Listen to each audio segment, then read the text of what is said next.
Are you struggling to close deals? Cold outreach is wasting the time of both the buyer and seller at every stage, especially when sellers are using shallow and outdated data. Your organization can overcome these challenges with technology that translates comprehensive, high-quality buyer data into real-time insights. These deeper insights empower sales reps and teams to adopt the habits of top performers, which leads to better outcomes, like more pipeline, higher win rates, and larger deals. We call this deep sales. And we've built the first deep sales platform with the next generation of LinkedIn Sales Navigator. Right now, you can try LinkedIn Sales Navigator and get a 60-day free trial at linkedin.com/trial. That's linkedin.com/trial for a 60-day free trial. Let LinkedIn Sales Navigator help you sell like a superstar today. Just go to linkedin.com/trial and get started. This episode is sponsored by AutoTrader. Credit scores, down payments, interest rates. Car buying can be a numbers game, but you don't have to be a math expert to get the keys to your dream car. Just use Kelley Blue Book My Wallet on AutoTrader. Crunch your numbers and get your personalized results so you know exactly how much you'll pay each month for your car. It's like having a magic wand for your wallet. Presto, the car you've been wanting is now within reach. So hit the road and leave your calculator at home. Find your next car on autotrader.com. You better not have no plans tonight. Movie time and it's feeling right. You're looking for a love that lasts. You'll find it at Romancing the Podcast. Ooh, ooh, baby, you had me at hello. Ooh, I love you. I know. Ooh, ooh, baby, you're the wind beneath my wings. Ooh, ah, I'll have what she's having. Thank you for tuning into Romancing the Pod. You had us at hello. I'm Paige. And I'm Todd. I guess we're not doing last names anymore. And this week, Oh, Paige shit, I guess made not. us watch Boot Camp. And listen, Paige, when you said last week this was going to be another movie from Wattpad Studios, I was expecting a terrible trash-ass movie. Same.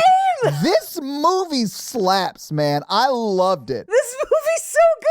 Why is it good? I cried multiple times. I cried so much. What? I was not expecting. I literally was mad at you. I thought we were going to have an insane, fun conversation for the Same. next 3 hours or Same. whatever about how crazy another Wattpad Studios movie is. And this is going to be a relatively tame, tight 90 episode because it's great. It's a great movie, guys. Everyone should see this. Everyone should watch this. It is way better than it has any right to be. It's great. But Todd, in my defense, because like I pulled a Todd here where I picked a movie I'd never seen. I'm complimenting you. You don't have to defend yourself.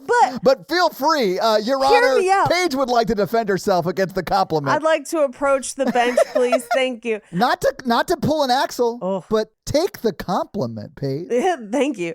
When I saw the trailer for this movie that somebody posted in the Facebook group. Oh, yeah. I mean, I remember that post, honestly, because I was like, I didn't watch the trailer. I was busy that day. But I was like, oh, that's some shit Paige will love. I watched it. Yeah, of course you watched it. I watched it. And in my mind, this had all of the ingredients for a bad, great Wattpad movie. Oh, yes. Like we've done in the past. 100%. Right? Yes. It's, first of all, it's Wattpad, which does not bode well. Secondly, we have multiple former Riverdale cast members, a necessary element of all great Wattpad Studios films.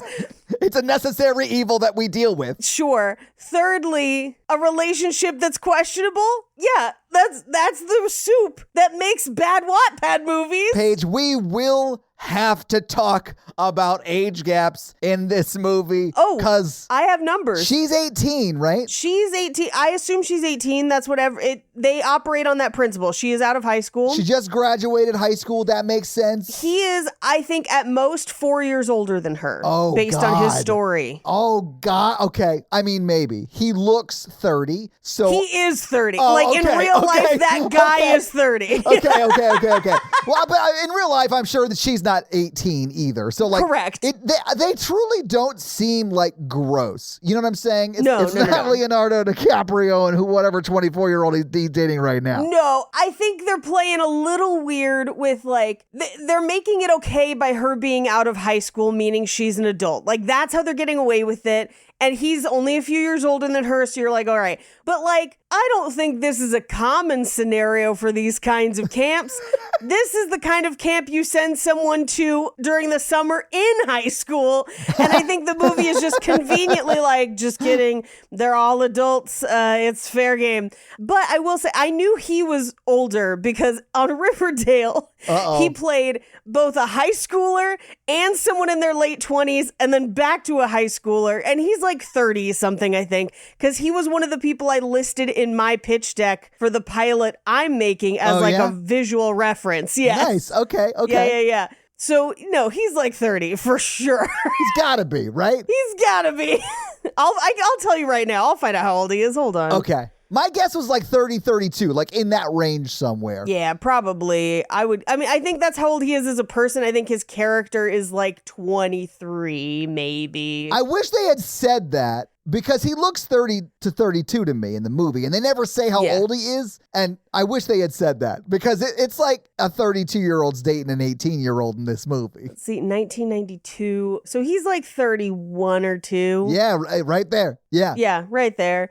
But in his story, when he's talking to her, yeah. that's how I did the mind calculations of like 23 because he was like, my dad died just a few years ago, and this is kind of when this all started for me because I had like a rough couple years, and then I spent 2 years training, and then I ended up here. I was like, okay, 1, 2, 3, 4. He's like 4 or 5 years older than her, maybe. So that's where I landed at around 23. But yeah, no, he's like 31. I mean, in real life. Or I guess 32. He's 32 in real life. In the movie, it doesn't bother me that much because, like, it does seem like they're trying to play him close to her age, but obviously a little senior because he's probably either about to graduate or just graduated college, and she's just come out of high school, right? Right. So, like, I think your guesstimation is probably very accurate, although, you know, she looks 25 and he looks 32 in the movie because that's the way they got cast. But I also think they both do a great job in the movie. Like, I really think he crushes it. She's obviously very good.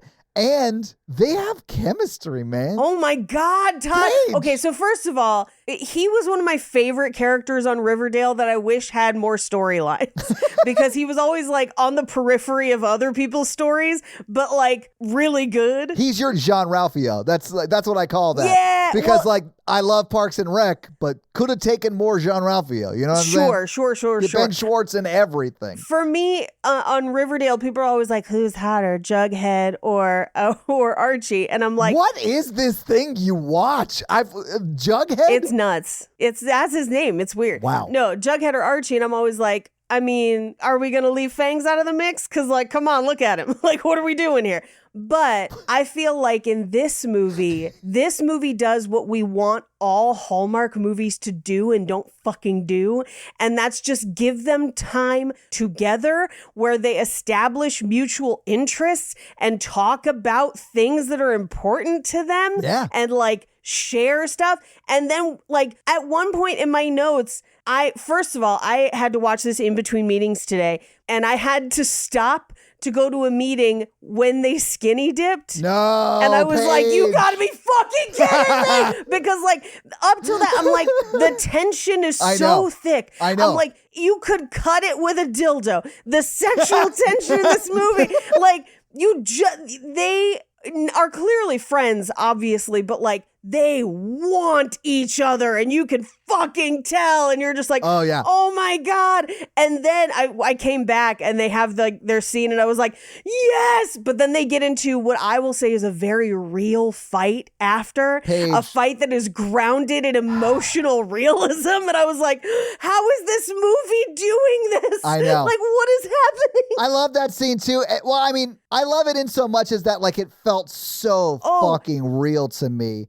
And It like, hurt. I'm sure, like, It hurt. the things that I struggled with in high school were different, and I think that this movie sort of speaks more to what you probably struggled with in high school. Sure, But man, yes. I could feel how like fucking frustrating that would be. And honestly, I sort of loved that is what caused them to come apart. Yes. Because it's not really the situation that Axel is in. It does look like a replay of the situation she was in with Jonah, right? Yes, it's her self-sabotaging. Yes, yeah, exactly. That she doesn't realize that until later. But yes, Absolutely. yes. And I love that because, man, have I done that so many times in my life. I have right? absolutely done that. Like, So, like, yes. 100%. Yeah. Which one of you here has been victimized by Regina Jones? Me. Like, it is me.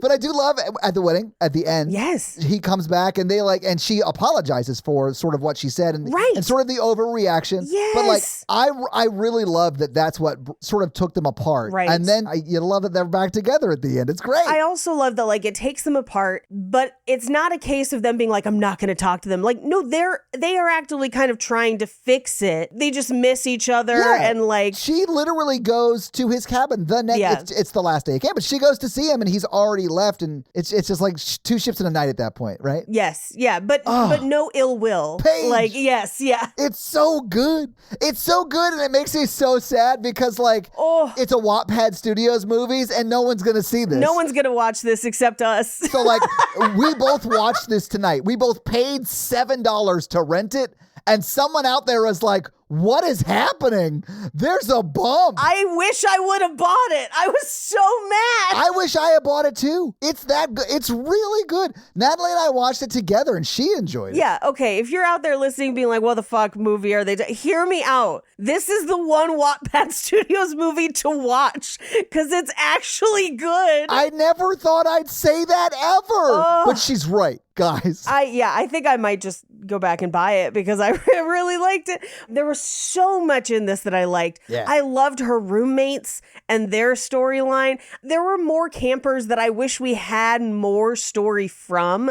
That'd maybe be my one complaint. We can say it. It's Nathan. I need more Nathan in my life. I need more Nathan in my life. Everything Nathan does in the very short time we have Nathan is amazing. But I also need more Willow. Me too. Because I love the resolution at the end where it is like, we have been angry at each other, but we shouldn't be. Yeah. And we were angry at each other out of personal hurt, not something the other person actually did. Yeah. But it's such a great scene. And I wish you had more with her and her mom because I feel like her mom is at a place of acceptance and is maybe still grappling with that with her daughter. Like, there's layers. There's such a story going on behind the scenes with her and her mom because she says some wild shit to E's girlfriend, and I was not here for it. All right? Yeah, how dare she? And I know you didn't watch Entourage, and Paige, I did not. honestly, you're better for it, but I did watch On the Line, so there you go. I have that instead.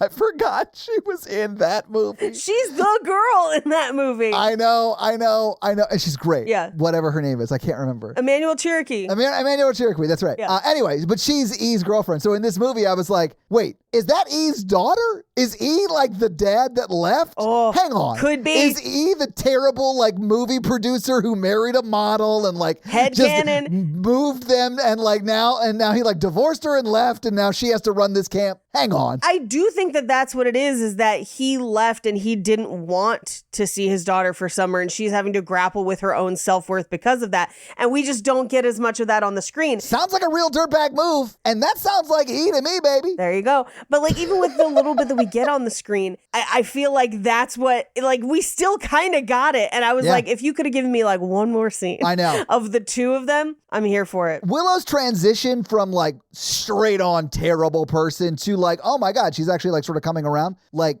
it happens a little too quick for me. So I do think if we had one scene where she like has a real heart to heart between her and her mom. Yes. I just need one more. Yeah. I feel like it's there and it's just on the cutting room floor Yes. somewhere because they were trying to get close to 90 minutes. Yeah. Because again, this movie is 94 minutes long. Yeah.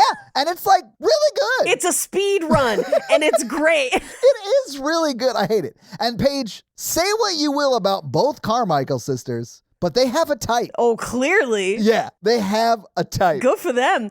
Here's something that the movie does not explore. We only really see a little bit from her sister, but there is a look, and I don't know if this is just the actress having an actress secret or something, but the camera catches it. When she insists on going to the camp, we get a close on her sister who's upset that she's going, and I don't think it's because of the wedding. At least I read it as her sister, who seems to be so supportive of her younger sister the way she is. I saw that disappointment as, you don't need to do this to be worth anything. Like, oh. That's the way I read it too. And I also sort of like, I like that everyone in the family is like, you don't need to do that. Like, and the dad is sort of like, he is the one that sort of goes with her and is like, I guess there's no harm in it, but like. Yeah, if you want to go, I guess. Yeah, even his acceptance of it is not at all like, you need to do this. You know what I'm saying? Like, he's just supportive. I love that no one in the movie, even the shitty guy who thankfully both her and Willow break up with, who stands in the middle of the dance floor at the end of this movie without a partner. Alone. He is just lurking on the dance floor like a creep. It was insane. I was like, get off the fucking dance floor, Jonah. Get out of here, Jonah. No one wants you. I love that no one says to her that you are undeserving of love because of who you are and the way you look, except Willow. And then Willow comes back around and is like, I'm wrong. Yes. I said that to you because I was hurting. But like, it's not true. I said that to you because my dad was lucky and was childhood friends with someone that became a movie star, and now he thinks he's an agent / producer, and he's a dirtbag and wouldn't let me come to the yacht in the Mediterranean all summer, so now I'm here with Mom. And Turtle has to come to Thanksgiving every year. But like, I love that the movie is very clear that like, she was worth it the whole time. Yeah. And it's not about her losing a number on the scale. It's not about any of that. It's not about her even being good at the athletic thing. She does get good at some things, but I like that they're like, hey, there's going to be some things you're good at and some things you're not, and just find your thing. Yeah. Like, all of it. I was like, who wrote this? Why is it good? I don't know. Why did Wattpad make a good movie? Why did they do it? I know. Wattpad, you let us down. You made a great fucking movie. We can't fucking trust you now. How dare you? You gave me former Riverdale castmates, camp counselor and camper romance, and maybe it's a fat camp, and then you gave me a good movie? If I was shaking those words up and had to write a script on it, I couldn't have even written this. It's so good.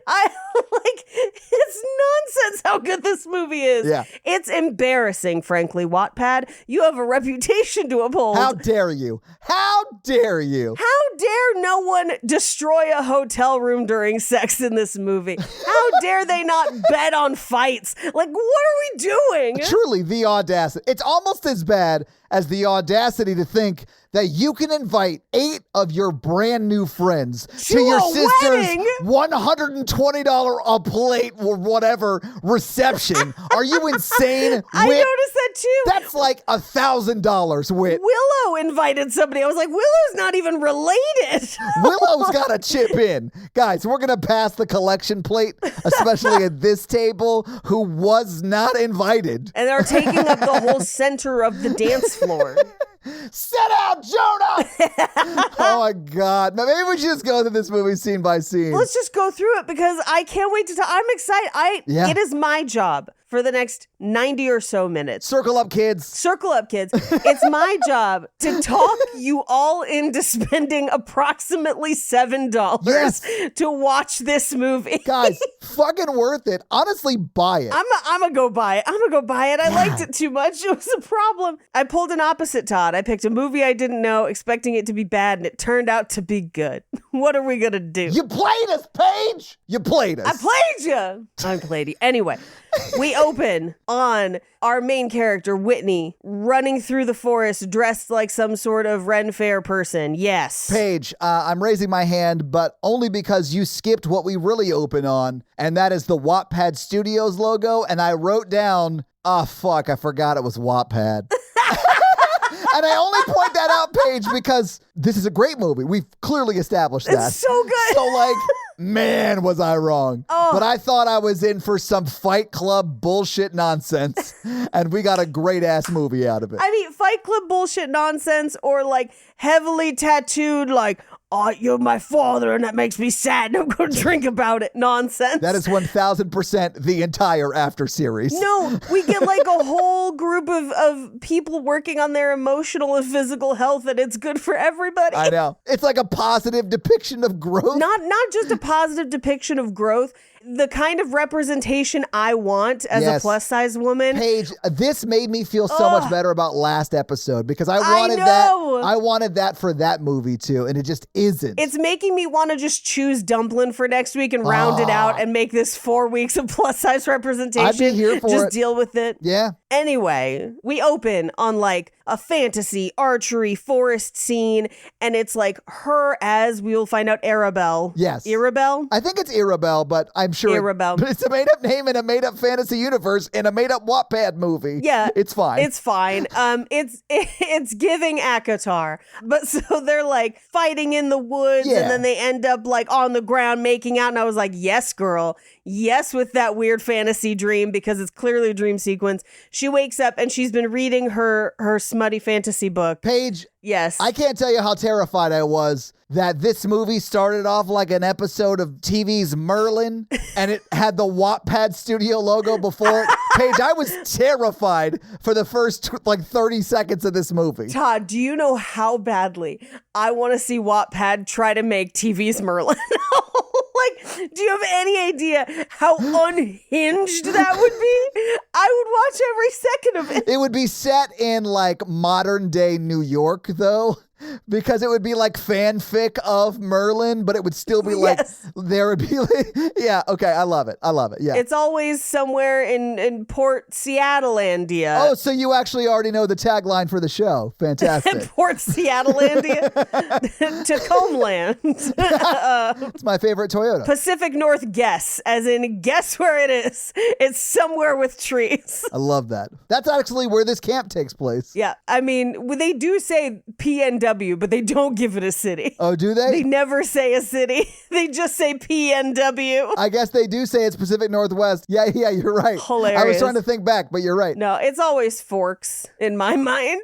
Anyway, so her sister wakes her up from her book dream. Yes. And is like, hey, come on, you got to get ready for prom. You got to go. Like, it's prom. It's way too late to decide whether you want to go to prom or not. I mean, she doesn't have a dress, which Exactly. we will talk about in just a second. We have to talk about that. She does look great in that dress. She does. We'll talk about it in a sec, though, Okay. because the whole dress montage brings up feels, and we will get into it. Oh, yeah. Yeah, no, I understand. But yeah, Yes. end result though, chef's kiss. Chef's kiss. Yeah. But I was under the impression that she had a ticket but didn't have like a date and was like, oh, I just won't go. I got that vibe too, and I would completely understand. As someone who didn't go to his senior prom, I get it. Yeah. I just didn't. It wasn't for me that year. Although I went to my friend's senior prom because her boyfriend had broken up with her like 5 days before prom, and I was gonna be in town visiting my mom. So I was like, sure, I'll rent a tux and come to prom. Why not? Yeah, it was fun. Shout out to Terry. What up, Terry?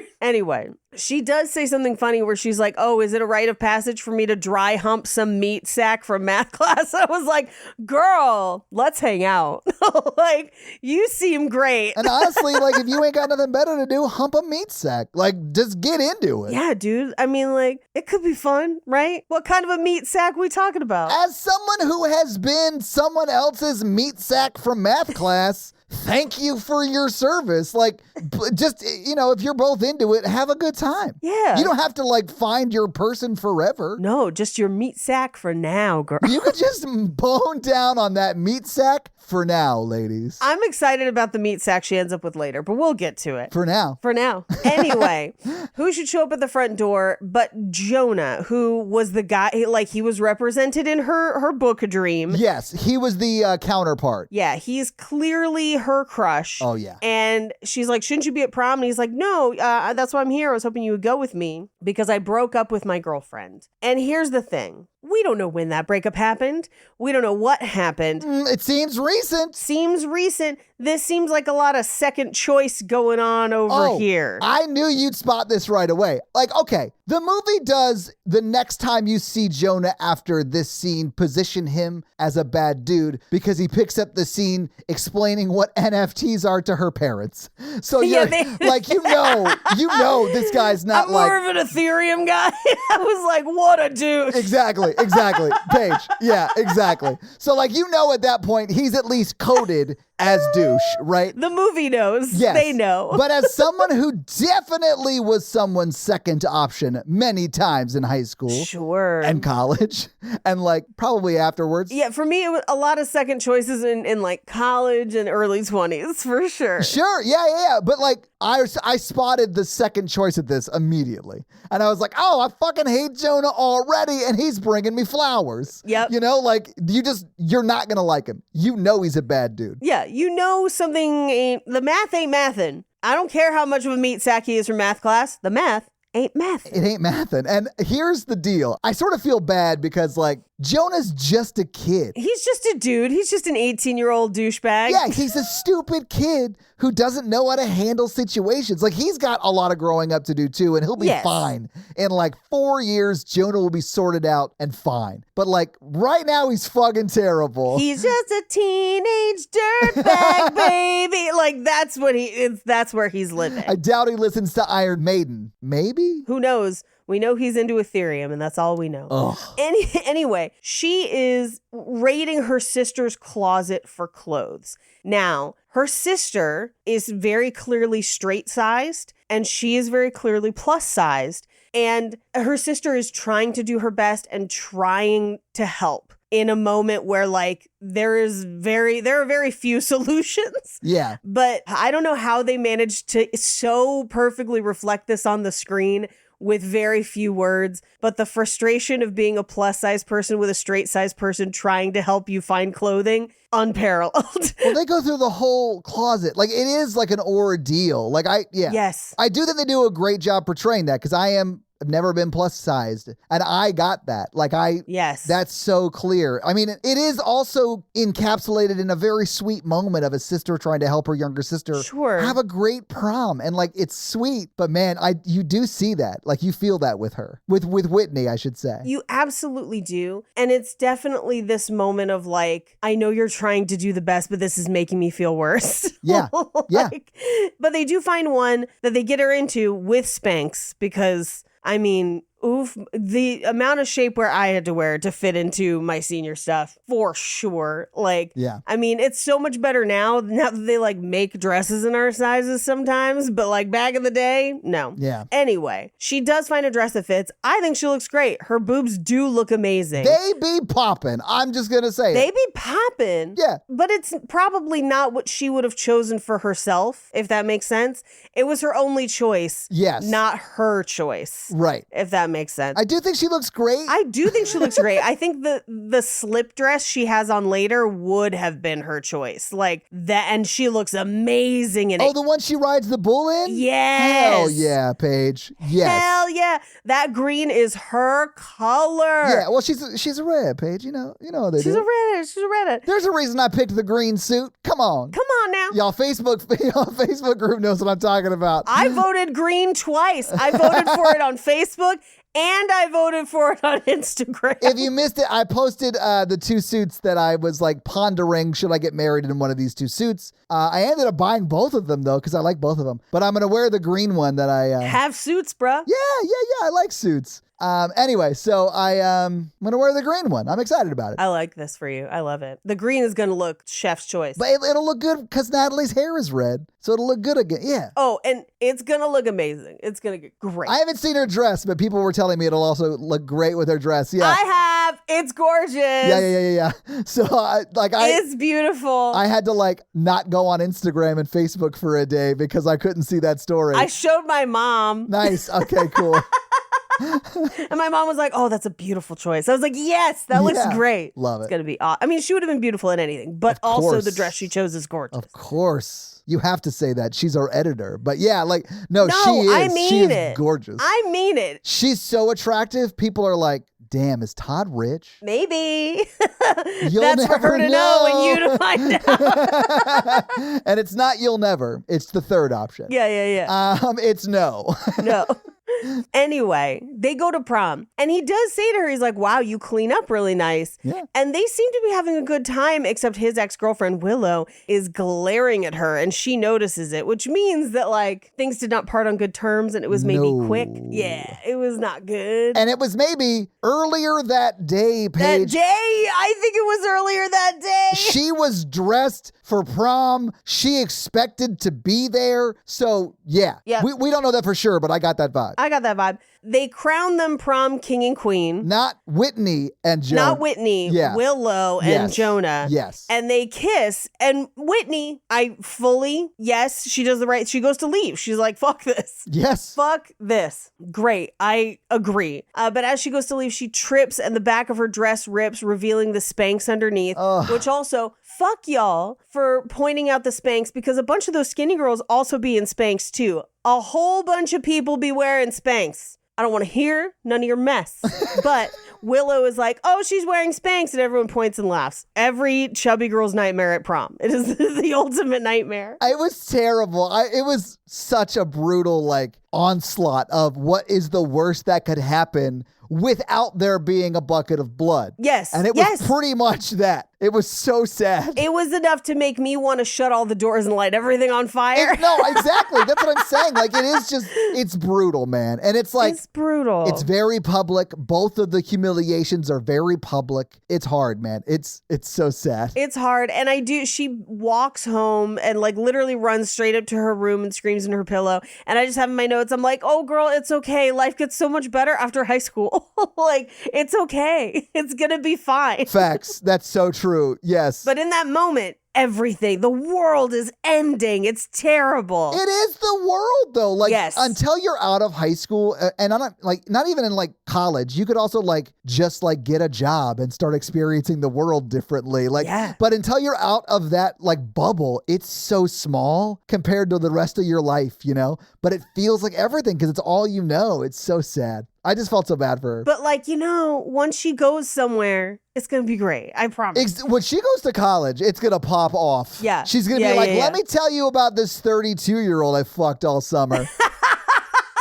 They're going to be like the one you're married to because that's probably what's going to happen. I mean, he's gorgeous. Like, let's not even. He's beautiful. She's definitely going to try and get him pregnant the first time. Like, get him pregnant? Yeah. I support her efforts. You try, girl. Go for it. Break it off and then take it in your purse with you wherever you go. Just like lock your ankles. He ain't going nowhere. Lock your ankles. You know what I'm saying, Paige? Oh God. We got to get to it. We'll get to him in a second. Anyway, we cut to the next day on the tennis court where she's playing with her family and she never gets to hit a ball, which I think is actually really funny. Her dad keeps like hitting him back right in front of her and you're like, come on, Dad. What are you doing? Her dad, also a Riverdale alum. Fuck, of course. Her dad played the sheriff. And I was like, are we getting 2 Riverdale alums in this Wattpad Studios movie? 2. Not enough, apparently. Not enough. Apparently, the more Riverdalians that you add, the better the Wattpad movie gets. I'm going to go ahead and just beg you to never use Riverdalians like that again. I'm not going to make that promise. I refuse. My brain almost stopped when you said that. I'm sorry. Too bad. I actually do think the dad does a great job in this movie, and I like him. He's just like a supportive dad. He's great. He is a little busy at work. There's like one scene where he's like trying to rush her, which they're doing to get her out of the camp. Right. I get it. But like, he could have been nicer in that moment, but he's not like... They got a wedding to plan, Todd. Yes. He's very problem focused, and he's like, get in the car. Outside of that, he's great. He was a really interesting character on Riverdale too. He took on multiple different iterations as the show careened through the edges of sanity. I didn't realize he was one of the Riverdalians. Yeah, he's a Riverdalian. I refuse. I hate it. I hate it so much. You gotta watch it, Todd. Join us. I didn't even read the Archie comics. I don't care about the show. I'm pretty sure the show didn't read them either. It's madness. At one point, they get magic powers. I'm back in. Are you telling me it's like TV's Merlin? Sorry, we cannot. It's better. We cannot No. There's a hot redhead with magic powers, Todd. I'm listening. Yeah, I'm going to need you to Google Cheryl Blossom and see why you should be watching Riverdale at all times. Just saying. Don't. don't watch Riverdale at all times. Yeah. Anyway, Whitney leaves the tennis court and orders a white chocolate mocha. Oh. And she's got her book and she's just going to chill at the club and read her book. She's just having a day. Paige, this brings me to something I need to discuss immediately. Oh, I'm so happy to discuss it with you. And that is, how long does it take you to read a book? Because this camp is 6 weeks long and they don't get through this book. Okay. It depends on the book. I also think I am not a great barometer. I'm a very fast reader. Of course you are, Paige. But like 6 weeks seems like it would be a long read for me. And I'm dyslexic. And I'm Kixelsons. I don't know. Like, it seems like in 6 weeks is a long time to read your smut book. I mean, the last book I read took me about that long, but I wasn't reading it every day. I wasn't as into it. I was only picking it up Just only when you needed. Yeah, I get it. No, I just, there were parts of it that I liked, other parts that I was like not as into, and so it took me a little bit longer. The one that I'm reading right now that I started on the plane yesterday. On the plane, Paige. Yeah. In public. In public. If I compile all the time I've spent reading that book, I think it took me 3.5 hours to read that book. Oh, so you'd say about 6 weeks of reading time? Jesus. If your other hand is busy. I can only get through one page at a time, Paige. It's Yeah, no, I'm a really fast reader where most books take me a day, like the equivalent of a day. And by that I mean a work day, like 8 hours or so. But you had to like do script coverage and you would like read. That was like a job for you. So you probably had to get really good at that. Yes, I am not the barometer. But like for someone like I don't read quickly. I feel like 6 weeks is a long time to read one book. My husband has been reading his current book for like 6 weeks, but it's also like he doesn't get a chance to do it every day. Yeah. So like I think that's the thing too. But they're like at a camp. I get that they're working out for like maybe 8 hours a day, which is a lot. And sometimes you're just falling asleep. Yeah, because you're tired from the workout. And sometimes her other hand is busy thinking about Axel. I'm not going to hold it against this girl. I mean, okay, that's fair. Okay, but if like the guy you were into was also reading the book that you were reading. Oh, I'd be powering through that book. I'd have it finished by the next fucking day. You would voraciously devour that book like it was Axel himself. I would immediately have that book finished. And you'd be like, what happens next? And you would let that stupid hot man explain to you the book you're reading. Here's the thing. I don't think he's that stupid. I think he's actually smart and very in touch with his emotions. But he is stupid hot. He is stupid hot. We'll talk about when we get to it. I love that they included that and they have a common interest like that. Me too. I actually really loved his reasoning for liking the book, but we'll get there. Yeah, we'll get there. Anyway, so she's going to just read her book and drink this giant white chocolate mocha with sprinkles. And all I have to say about this is, you better fucking give me sprinkles the next time I order a mocha. I want the sprinkles. I'm coming for you, Starbucks. I haven't been to Starbucks in months. And so I don't even know if they're sprinkling. I don't think they are. And I had Starbucks this morning, so I don't think they do sprinkle it up anymore, or maybe ever. I don't know. I'm going to sprinkle it up. I could sprinkle it up right now. Oh my God, Paige, what the, do you just have donuts in like your pocket? You got pocket nuts? Like, what are we doing?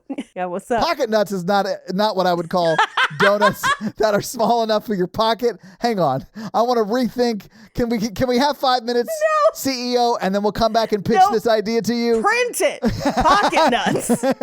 It's like donuts in your pocket. Pocket nuts. God damn it. Anyway. I'm never going to live that down. Put it on a t-shirt. I'm 20 toes down on pocket nuts. You idiot. I love it. That's so funny. I forgot about that. Shit. I forget what episode that is, but that was a fucking really funny moment. I don't remember at all. Oh my God. Someone go back and tell me what episode it was where Paige thought she had 20 toes. I think it was one of the Friday the 13th ones. It might have been. I think. Yeah. It gets hard when you got to count past 10. I know.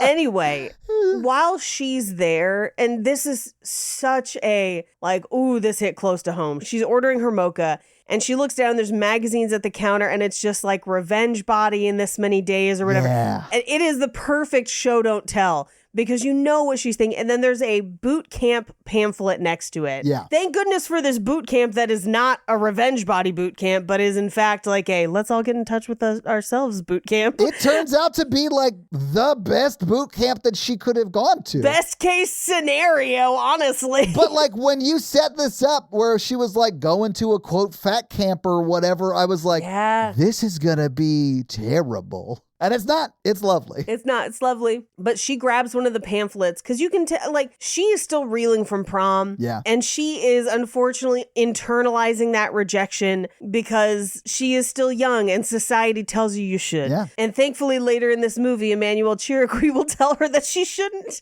But she's obviously having a moment. And who should show up? Jonah, who's like, oh yeah, I wanted to talk to you about the other night. And I almost want to be like, here's the thing. I think Whitney at the end of the movie would have had a completely different reaction, because the reaction should be, oh, you mean when you brought me to prom and then kissed someone else because you couldn't not kiss another person for 2 fucking hours, you full douchebag? Like, right.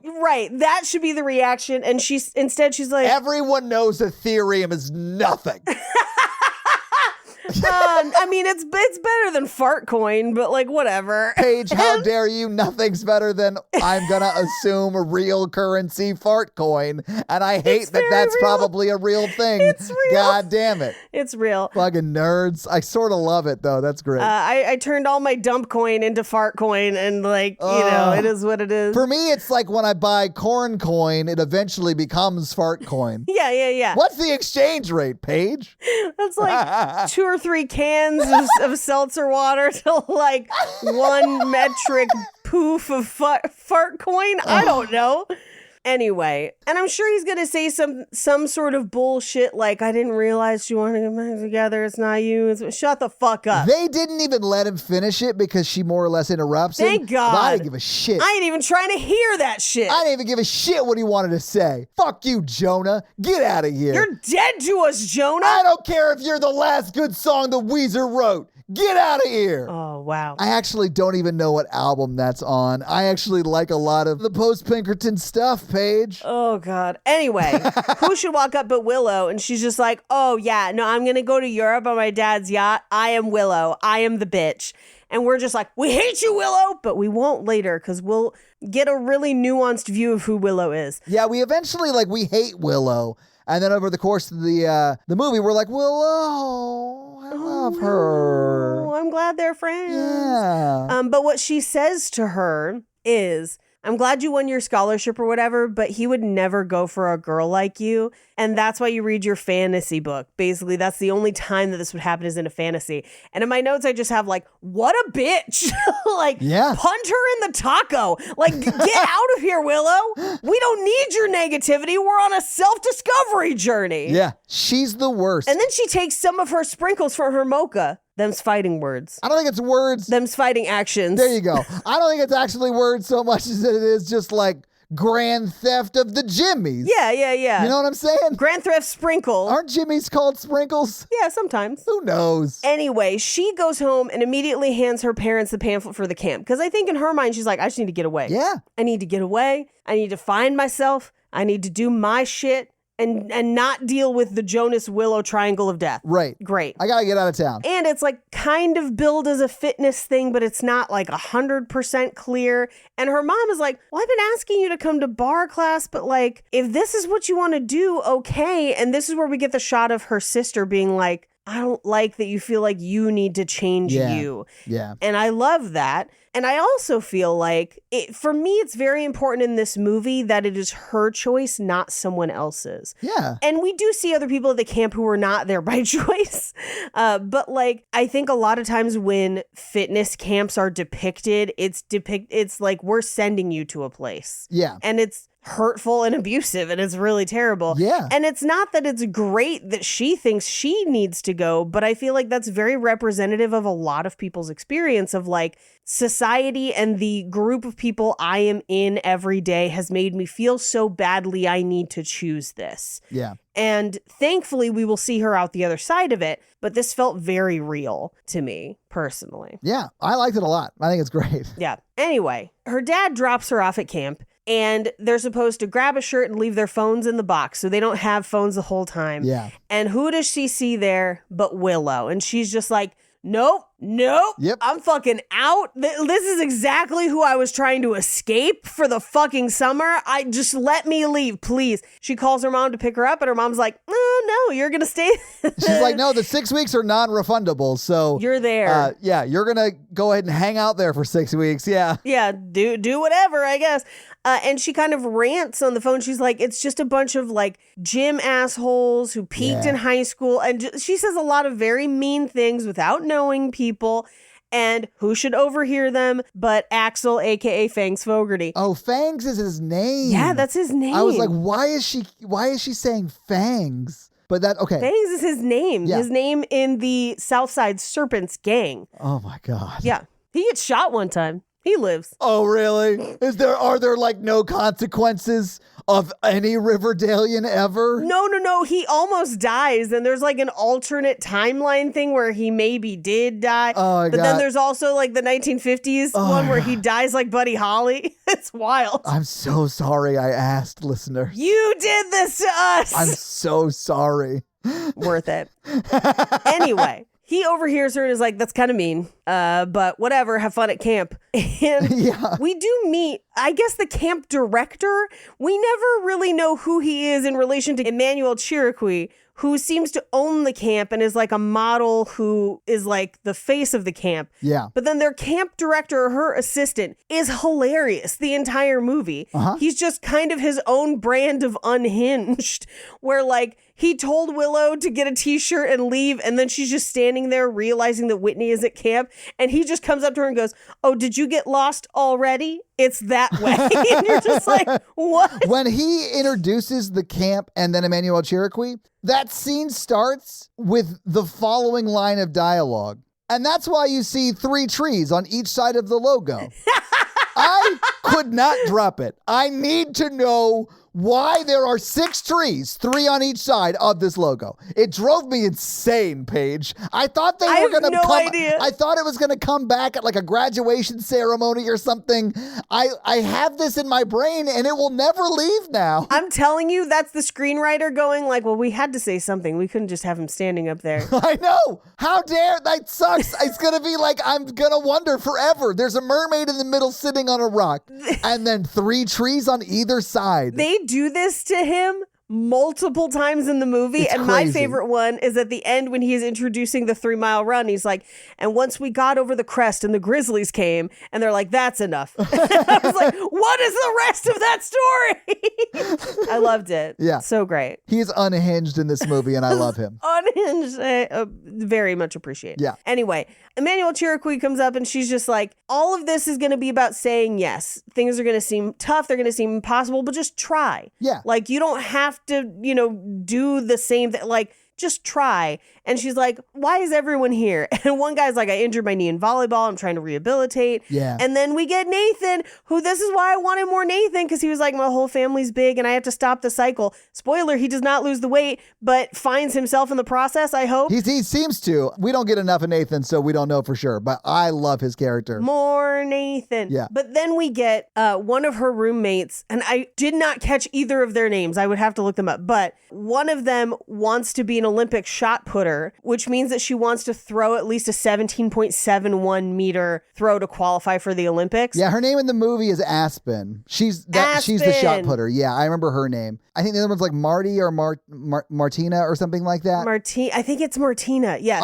I looked it up. It is Martina and Aspen. Yeah. Martina and Aspen. And then, somebody else wants to run a marathon. Or no, that is Martina who's like, I want to run a marathon. Just kidding. My parents made me. That's supposed to straighten me out. Yeah. Which we don't get enough information. I love Martina and Aspen. I love their little arc. Yeah. But what we don't get is enough about Martina's parents to understand what they meant by straighten her out. Yeah. Because I think there's a very real possibility that is a reference to Martina's sexuality and that this is meant to be I'm a cheerleader, option for her and backfires delightfully. Yes. But that very well could be what's going on there. And then Willow just says, I don't want to be here, Mom, which is how we know that Emmanuel Chiriqui is her mom, and we'll get to it eventually. And then Whitney says, I just want to make friends. And I would say that she meets that goal. She does. She do make friends. Yeah, and I think the actual reason that she's not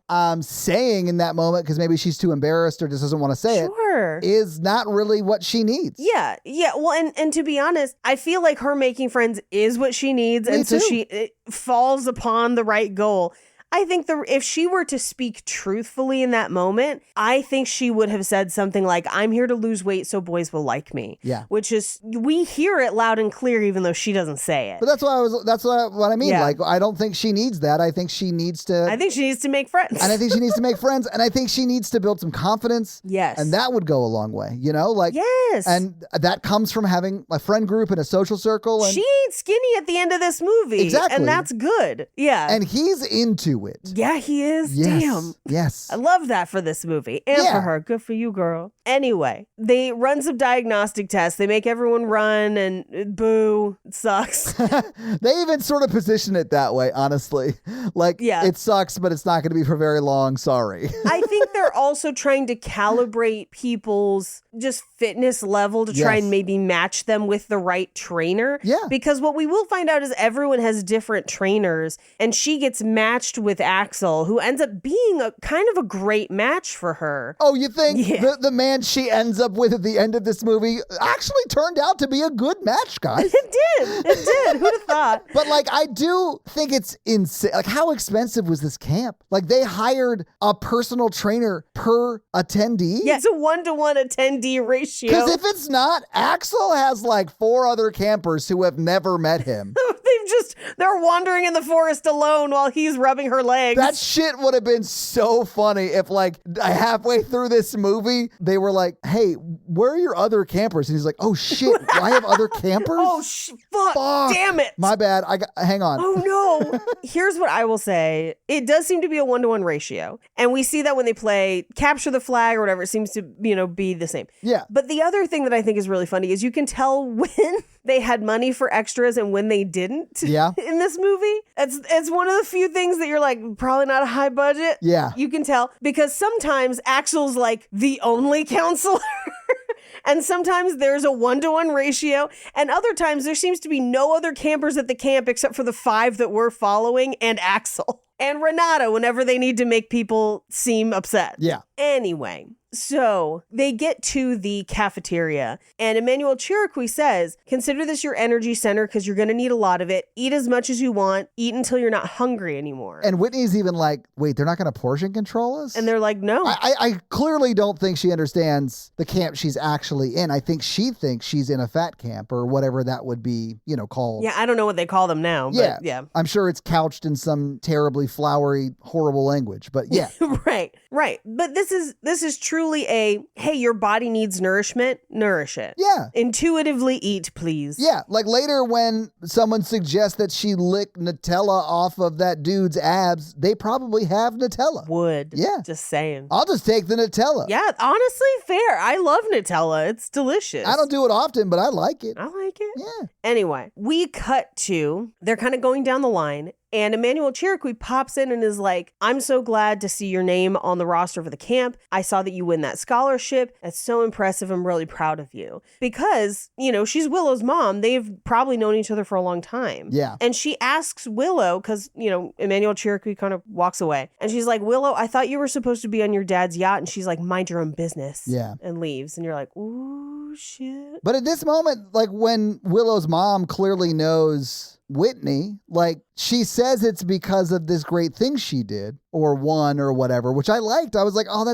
she probably knows her for other reasons. Yeah. But it's nice that like she was like, because of this great thing that you won, I think what we will also find out, and this is the piece that's on the cutting room floor somewhere, is that we do hear from Willow that her mom has compared her to Whitney in the past, and that's maybe part of the animosity between them because Whitney is good at things that maybe Willow is not. Sure. And I think by the end of the movie, the conversation we're missing is Willow and her mom talking about that, Yeah. and her mom saying, I am sorry, I did not mean to make you feel less than by comparing you to this other person. I would have loved that, honestly. I would have loved that. That's like my one thing that's missing. But Whitney snags a table with Aspen and Martina, and this is where they kind of forge their initial bonds because they're going to be our great little group for the rest of this movie. But this is where Martina is like, do you see the hot trainers? They're supposed to be off limits. They're not supposed to fuck with campers. I read the code of conduct. And at this point, Whitney's like, I'm not even thinking about that yet. And they're like, how could you not? Like, how could you not, girl? You got eyeballs in your head. How could you not? And fair. Is this the scene where he like... No, that's in a couple minutes. Okay. That's a couple scenes from now. Okay. We'll get to it. Yeah, okay. That's her dream sequence. Yeah. Yes, that's the one we'll get to it. Yeah. We'll get to it. But also we established that they're all out of high school. And in fact, Aspen is 2 years into college. Yeah. So like, it's the movie laying some groundwork of like, don't worry, it's illegal. I promise. Yeah, It's legal. Shh, stop asking us about it. Yeah, he's a camp counselor, but don't think about it too hard. It's fine. Sure, she's 18. He's 32. It's weird, but let's not talk about it. Flip it. He's like 23. Shh. I do think you're right. He's playing 23 or 24. Yeah. Yeah. Anyway, we cut to their next like little athletic adventure where they call them and give them a map and they have to run the whole time. And this is where they meet their trainer. So this is where she meets Axel out in the forest. And of course she's like, fuck, the guy that overheard me calling him a brainless gym meatwad. This is the guy that's in charge of how much I have to run. This is gonna fucking suck.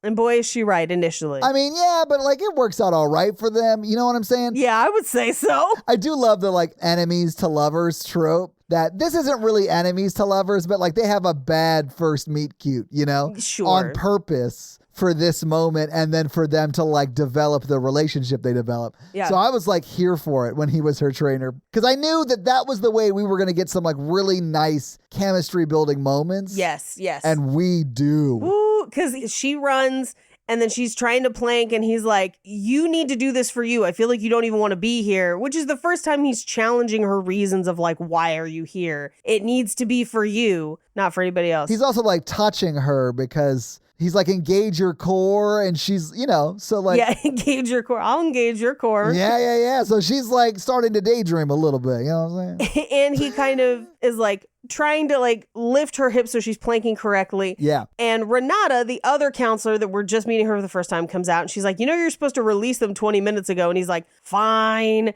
And he like walks off with her and she tries to like hug him and he pushes her away. This is a really good example of show don't tell. Yes. It's so good. Yes. Because you're like, oh, Renata's into him, but he's not into her. You don't know why yet. But honestly, we don't need to know why. Yep. We come to find out that Renata, they did date and she cheated on him. Right. So like, it wasn't great. And I understand why he doesn't really want to deal with that, you know? Yeah. I thought that even in the moment, I was like, perfect show don't tell. Yeah. And it's blink if you miss it. Like if you're not paying attention, you don't see it. But it is a very like, she's like, come on, hey, haha, come back to my cabin. And he's like, you should go on ahead. Yeah. Basically, I don't want to walk with you. Yeah. Anyway, we cut to her reading alone, basically as she's kind of tucked in for bed. And we cut to her daydreaming about him, like with his hands on her hips, trying to engage her core. Yeah. And this daydream is unhinged and I love every second of it. I love that they turned it to 11. They did. I was like, go for it. Because it's more or less the exact same scene, right? Right. Except it's now a dream. So like she's in control. And so what she does with that control is make him rip his shirt open and then reach off camera and pull onto screen what I can only describe as one of the vases from the cartoon Disney movie Hercules. Yeah. And then pour water all over himself. Thank you. It is. I don't mean this is like I was sexually into it, but it's sexy. Like I get it. Oh yeah, well, and she is also represented in that dream as Irabel. Yeah. The character from her book. Yeah. Kind of setting up this idea of Irabel has the confidence to act on the thoughts that she has about Axel. Yeah. And she doesn't have that confidence yet. Right. Which we actually see in like the physical activities she does as well. Because she even mentions that like when she needs to do something scary or that would be outside of her comfort zone, she just like sees herself as Arabelle. Right. And I love that he fully rips the shirt open, throws it to, like it is camp for camp's sake. Yeah, he like Hulk Hogan's his shirt off and pulls a So fucking funny. Greek vase onto the screen and pours water on himself. No notes. But he slaps the window to wake them up. Yeah. And I do love that their class that day is Zumba with dumbbells. He's like, I call it Doomba. And I'm like, oh, I do Doomba. I'm here for that. Like there were some things in this movie that I was like, I've done that or I'm here for that. And I like that they're like, yeah, come on. hey, there's all kinds of different ways to move your body. Let's do it. Let's go. You ever had an experience where like you've had a bunch of conversations that involve the word dudumba, but it was only about like sounds that other drums can make, and then you hear your friend say it in a context about a movie and your brain breaks? No. That just happened to me. You ever played a conga and you made that dudumba sound? No, but I know what sound you're talking about now, yes, but no. that is like when you said that word, I was like, oh my God, my brain. Doomba. But yeah, it's Doomba. I don't know what else to call it. It is. That's what it's Zumba with dumbbells. Well, and we cut to them on the beach with kettlebells, where she unfortunately rings his kettlebell pretty hard by throwing the kettlebell at his crotch. I would imagine by the end of this movie, she makes it up to him, or by maybe like a little bit after the end of this movie. I hope so. I hope she kisses it and makes it feel better. Yeah, for sure. Just like the piranha did, she savored it. Oh, You're the one that said savored it, you gross lady. That was the other show. Oh shit, that's our Piranha 3D episode of Horror Virgin. Yeah. I still mean it though. I mean it. But we see her climbing, crawling through a ropes course. I was convinced it was going to be like what I would imagine a fat camp quote would be. And that would be like a lot of cardio, just like running on a track. A lot of cardio. A lot of boring stuff. And they're doing like a lot of like adventure, like running through like ropes courses and stuff. It seems really cool. Aside from the running, I was here for this camp, Yeah. honestly. It seems really cool. If you were like, hey, we're just going to do weights and adventures, I'd be like, hell yeah, let's go. Yeah, I mean, and that's sort of what it is. There is a little bit of running, but like it is just mainly like adventures. Yeah, and they do. So I've done this one, where you climb up the pole and then jump for the trapeze. Oh, have you? Yeah, I did not catch it. I haven't done this. I would do it though. Your girl fucks with a ropes course and a zip line. Same. Here for it. I love those. Yeah. Here for it. And yeah, there was one at camp where, and you had to climb up the thing and then turn and jump for it. And I think my friend Sam caught it, but like I definitely didn't catch it. But it is really fun. You just have to release the fear of free falling. Yeah, which I think I could do because I love rock climbing and I did it for years, like a lot. And so like, I think if I was roped in, I'd be fine. But I've actually never done this sort of a thing. Yeah, I don't know that I mean, it's pretty far away. Like she does climb it and you see her like seeing herself as Arabelle, which is great. Right. It's very cute. Which it's funny though, because I know that actress had to climb that twice. One wearing the normal sort of camp clothes and then one all decked up in the fantasy gear of Arabelle. But she does it great. But the trapeze thing is far away. Like I don't think I could have grabbed that either. It's pretty far. But this is the same reason why I don't rock climb, is because I have very short limbs. And so reaching, it's difficult. Yeah. But if you want me to just put on a harness and jump around, yeah, I'm here for it, baby. I am here for it all day long. It is fun. Embele up. Let's go. Paige, you know what? Warmer and sunnier days are coming, and we can fuel them up with Factor's no prep, no mess meals. Meet your wellness goals in time for summer thanks to the menu of chef-crafted meals with options like Calorie Smart, Protein Plus, and Keto.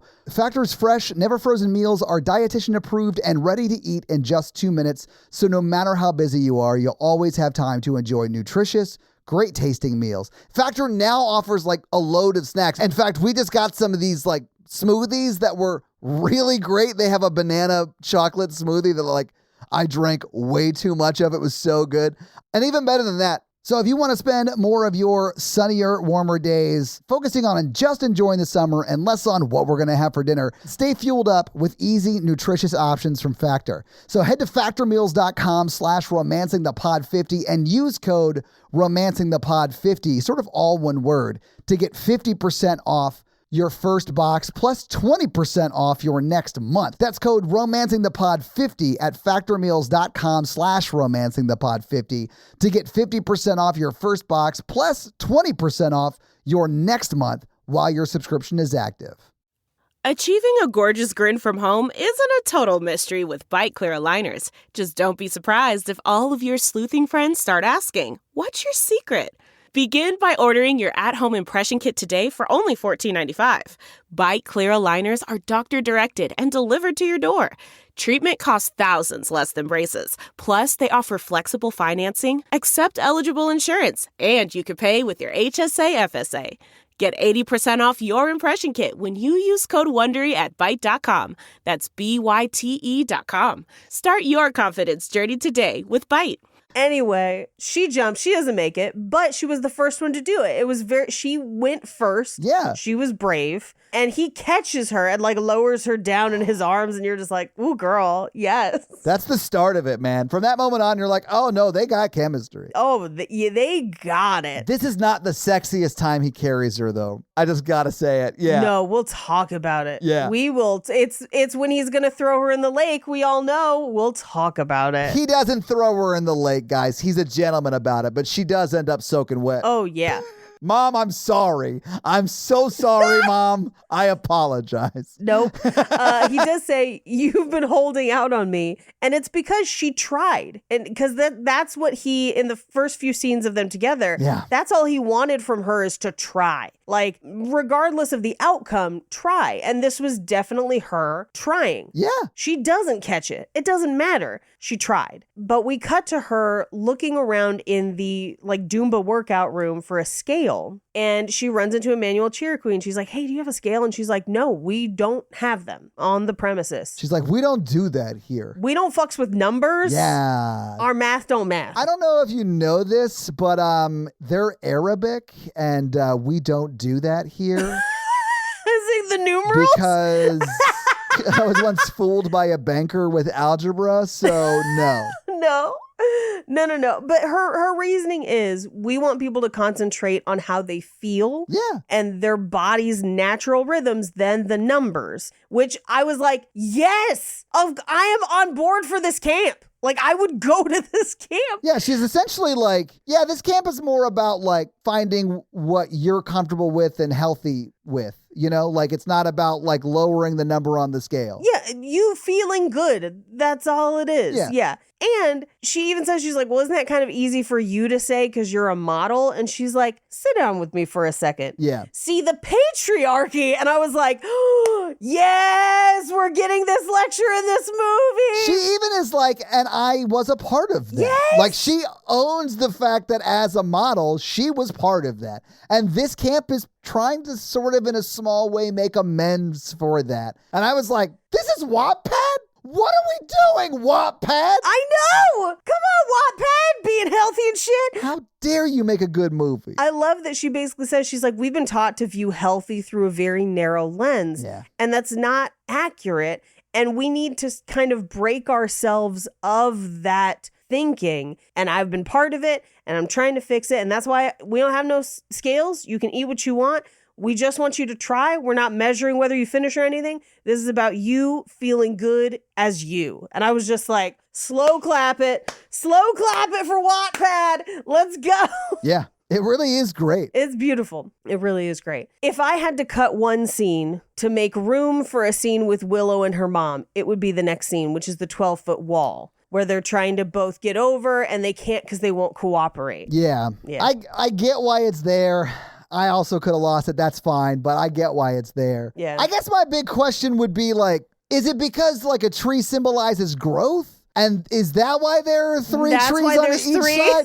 I just left with that question. I don't understand. Like, it's making me insane. It's all I can think about. I don't know. I mean, maybe. Damn you, Bob, for crawling inside my brain like that worm in RFK Jr. Was that too much? Was it too deep? Was it like I should have stopped with just the two jokes? It wasn't deep enough. The man admitted to brainworms on TV. It wasn't enough. I think the main reason this scene exists is for her to get that giant fuck off splinter in her hand. Yes, of course. Yeah, because Yes. he's got to get her back to his dorm room any way he can, Paige. Yeah, for first aid. You could give me some aid for sure. Oh, man. I mean, listen, I have been the guy who, like, really tried to get the redhead to fall in love with me. So, like, I understood Axel in this movie. I was like, I get it. I've been this guy many times. And what's interesting is, like, when do you think he falls for her in the movie? Ooh, shit. Whether he has admitted it to himself or not. Okay. When do you think he starts falling for her? I think the second he sees her and he overhears her. I think if he wasn't into it, Interesting. he wouldn't Okay. have said shit as he walked by. He'd have been like, fine. I think he cared Interesting. because he was a little into it. Or like at least was like, well, she's cute or whatever. So I'll expend the effort of being a dick here to like plant the seed for later on. Okay. That does pay off. I'll say he does a great job of being like the unattainable aloof dude at the very beginning. You know, it works. See, and maybe this is just me, I think it changes for him when she makes the jump for the trapeze. Yeah, I mean... And he's like, yeah, she's brave. There is more to her than I thought. Yeah, I think that's when he starts to like her, yeah. Yeah. But I think initially he was like sort of into it, you know? All right. I mean, she looks the same at the end of this movie and he's into it. Yeah. No, there's no change. Clearly he's into it. I don't think it's crazy to think that when he saw her at the beginning, he was into it. No. But I do think he started to fall for her after she starts to be brave. And then I think that's why he says what he says about Irabel at the end, because he's like, yeah, that's you, man. Like, that's the person you are. Yeah. You know? Yeah. Which I love. Yeah, it's great. Anyway, because I thought about it in this scene, I was like, is he just being friendly or is he already into it? Because, like, there's got to be a first aid at this camp that's not his cabin. I think he was a little into it before he... I think he was a little into it. Before he carried her like that when she jumped for the trapeze page. Yeah. You don't carry an adult. Am I going to have to fucking read this Wattpad nonsense? Do it. I already I have like 3 other things to read, so give me like 2 days. Anyway, once they're in the cabin and he's like taking the splinter out and he is administering first aid, but she notices that he's reading the same book as her and he's actually further along in the book. And she says, I just got into it. I'm savoring it. Yeah. Like that piranha did. How dare you? I knew the way you said it, I knew you were going to bring Dr. Piranha MD into this, and we cannot, Paige. That's what she says in the movie, is savoring. She does. I know you're right. But she's just a slow reader, Paige. And as a slow reader, I get it. But 6 weeks is a long time to be reading one book. Well, she might finish it before the end of the 6 weeks. Paige, I, as a slow reader, would have finished it that night. If that was Natalie's cabin and we were both reading the same book, I'd be like, oh, I'm going to binge this book immediately. I'm going to go out and buy this book and make sure I have it read by tomorrow. Yes. And then I'm going to pretend like I haven't read further along and then be like, tell me everything about this book that you're further along than me on. Do me a favor, please. I don't have time to read it. And then I will know what's coming so I can be like, oh, I bet this sets up this happening. And it would be so like great. It'd be great. Well, because, so she's talking about it and he's, you know, like, who do you like in the book? Who do you like? And he's like, I really like Irabel. And she's like, why? Like, that's my person that I'm into because she's kind of a lone wolf. And he's like, yeah, but, you know, you won't see it till later in the movie or later in the book. But she's starting to change. And like, they're having this conversation and who should walk in but Renata? And they are in a compromising position. I mean, he is administering first aid, but it's to her hand and it looks like they might be holding hands. So they do sort of jerk away from each other in that moment because it does look like it could be compromising, but truly nothing bad was happening. It was just... Nothing has happened. Yeah. But you immediately sort of hate Renata for breaking up the moment. And you're like, are you not a cheese? Like, I don't want to hate something with the name that sounds like a cheese, but I hate you.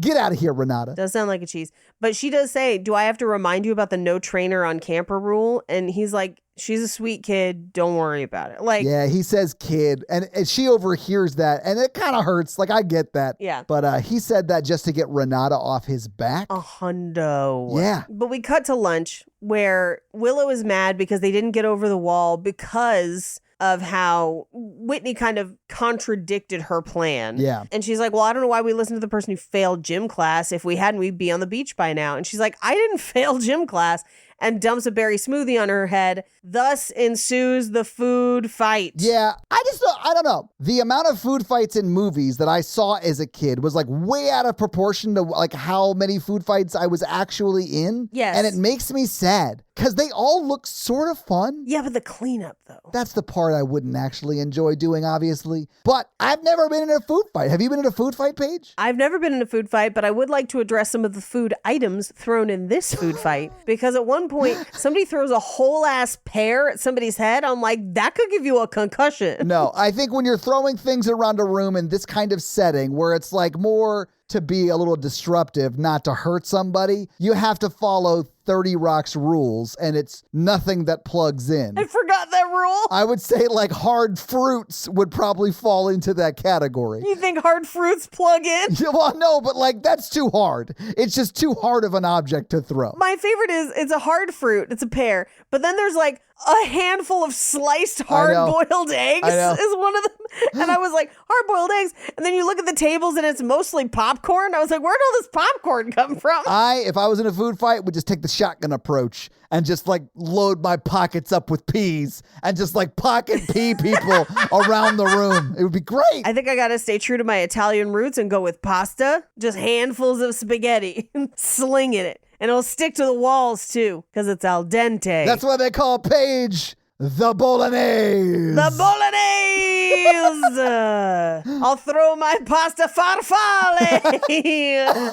Anyway, of course, Axel and the other counselors walk in, and they're like, "You're gonna clean all this up, all of it." He's real stern with them, Paige. I'm sure you hated it. No, I did not. I did not. But this is also where we do get some conferencing. Yeah. As they're like in the cabin later where they're like, he and Renata are not together. They broke up. She cheated on him. We don't even know how they found this out. Who cares? They found it out from overhearing their counselors talk about it. Yes. Yeah. Because again, it's a 1-to-1 ratio. 1-to-1 ratio. And I do love that this is where Martina's like, you can fix his broken heart. Lick Nutella off his abs. And I was like, Martina's a great friend. Martina is nothing if not supportive. And I love that for her. I love that for her. But we cut to the next day. They're running and she gets a cramp and he stops to massage it out of her leg and he seems very eager to do so.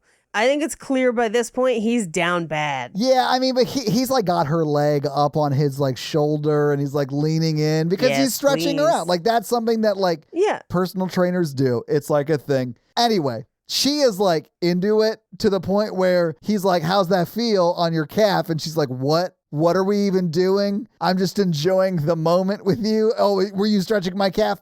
Okay, cool. Yeah. Right. We can do this position without that part of it if you'd like. Yeah. Well, and he's like, what's going on with you and Willow? And she doesn't really tell him, but she's like, we weren't friends. He's like, well, high school's over. Yeah. Which is the first time you're like, oh, maybe Willow's going to have an arc here. Yeah. Because that definitely sets up the whole, well, I mean, you're not in high school anymore. The world's a more complicated, complex place. But we cut to them meditating in the woods and Emmanuel Chiricui's like, focus on the sounds. What do you hear? And of course, the other camp director is like, a waterfall, birds. And she's like, to yourself. Please say it to yourself. Bob, to yourself, Bob, to yourself. Yeah. I shouldn't have to tell you this. You're the co-counselor or co-camp captain or whatever. But she does have a spider on her. They help her get it off of her. Oh, that's right. Yeah, Bob gets it off with a clipboard. Yeah. Bob gets it off with a clipboard. He sets up an archery thing for her in the forest, which is like not something that the group is doing. It's something he was like, you and I should try this because of the book and everything. Yeah. And she turns out to be pretty good at it. I thought, okay, it is a very sexy moment when he's like showing her how to like properly shoot a bow and arrow. Oh yeah, it's Aliens where he's showing her the blast rifle. Yes. I mean, you got my number. Yes, 100%. Except it's hilarious when they show them both shooting side by side and his form is trash. He's terrible.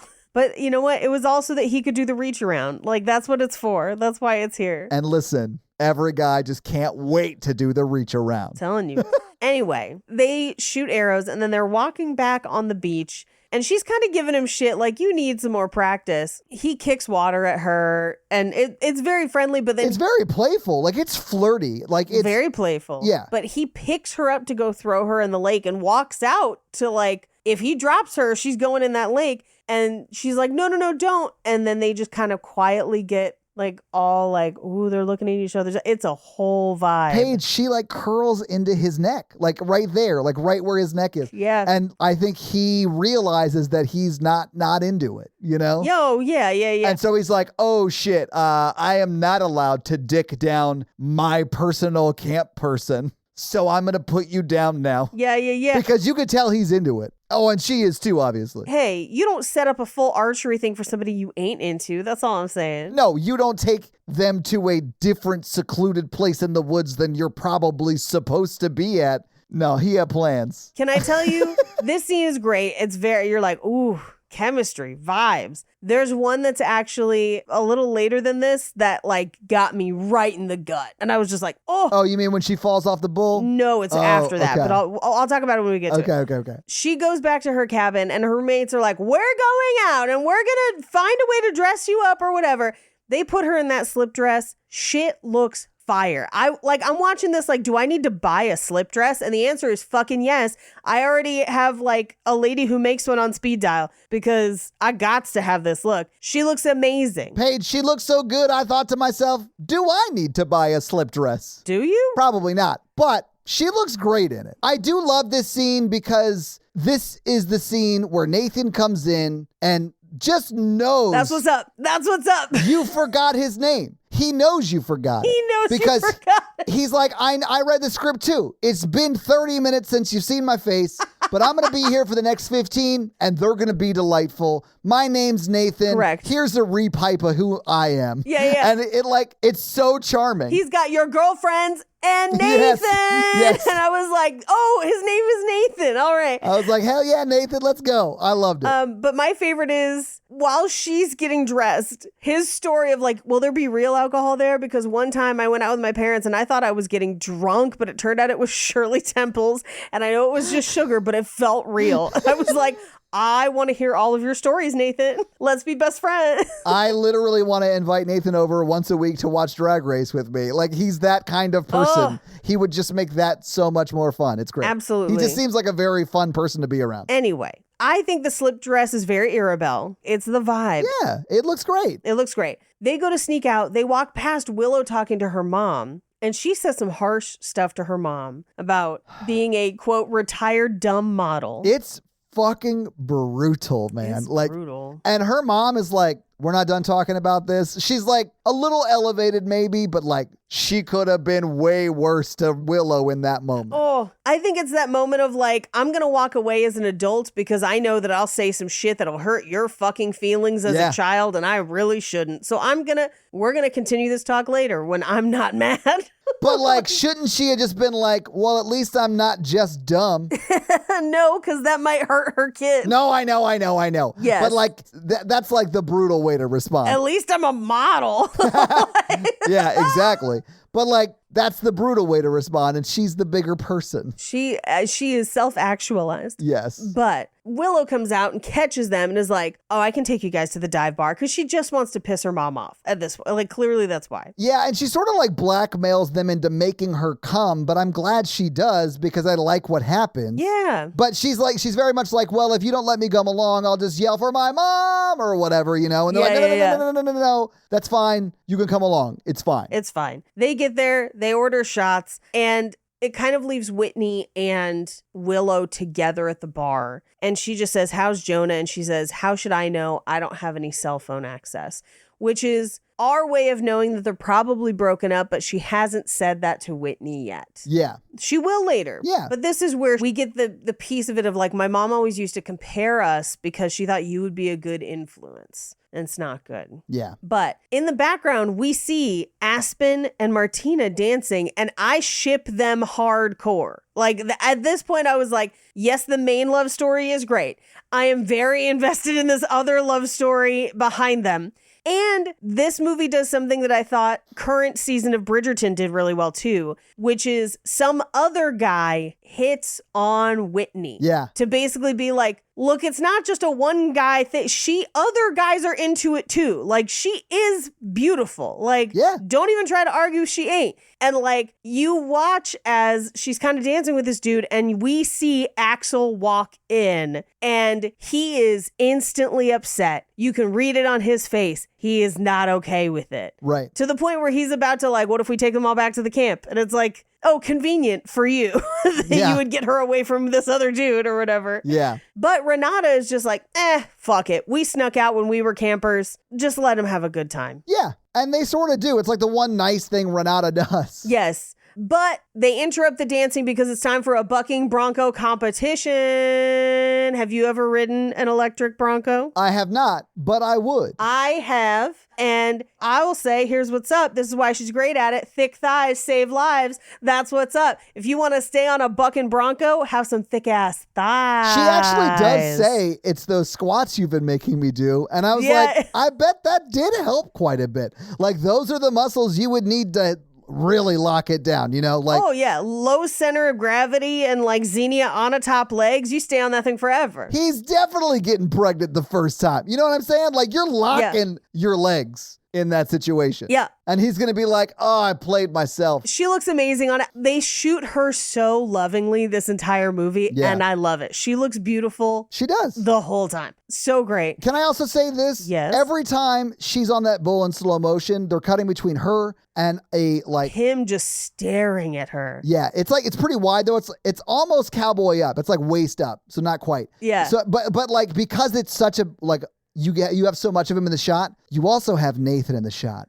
And I missed this. I know you did, Paige. Every time it cuts to that shot, look at Nathan. I will watch this again and look. Paige, do it. You'll love it. His face every time is different and it's awesome. Every time.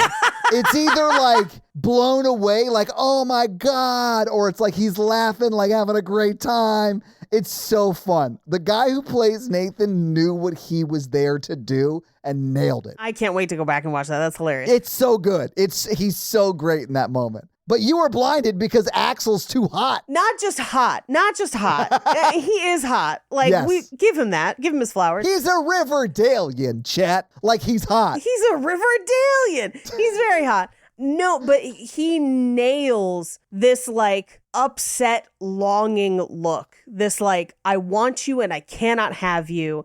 With Renata standing right there, and she literally like looks like she sees it. There's no way she doesn't know. Like it's painted across his face. And she just says, I'm leaving. And he goes, what? And then just lets her go. And you're like, yeah. Let her walk away, bro. Yeah. Because at that point, Whitney falls off and he rushes to her like, are you okay? And she says, you have very pretty eyes, because she is both drunk and maybe concussed. Yeah. Little column A, little column B. Yeah. She's fine though, because she fell into like what more or less is like a kiddie pool. Like a bounce house. Yeah. Yeah. A bounce house is probably a better way to describe it. So like she's fine, but she's going to lean into like him trying to make sure she's okay, right? Sure. Yeah. Well, and he leads them back to camp. I do like that he calls them out for drinking peppermint schnapps. And they were like, no, it's tequila. And he was like, it wasn't though. It wasn't tequila. Fucking pussy ass bitches. Yeah.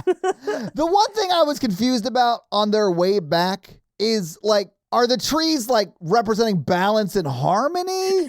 Like, I truly don't understand. Why are there 3 on each side? I don't get it. I hate that I'll never know. You'll never know. You should just make up a reason for yourself and be contented with that reason. You know what it actually is? I don't know, man. It looks good with the 3 on each side. It does look good. That's why. That's the only reason. And I'm like, is it because it's like in the woods? It's because the graphic designer was like, it looks good. Rule of 3s and the thirds.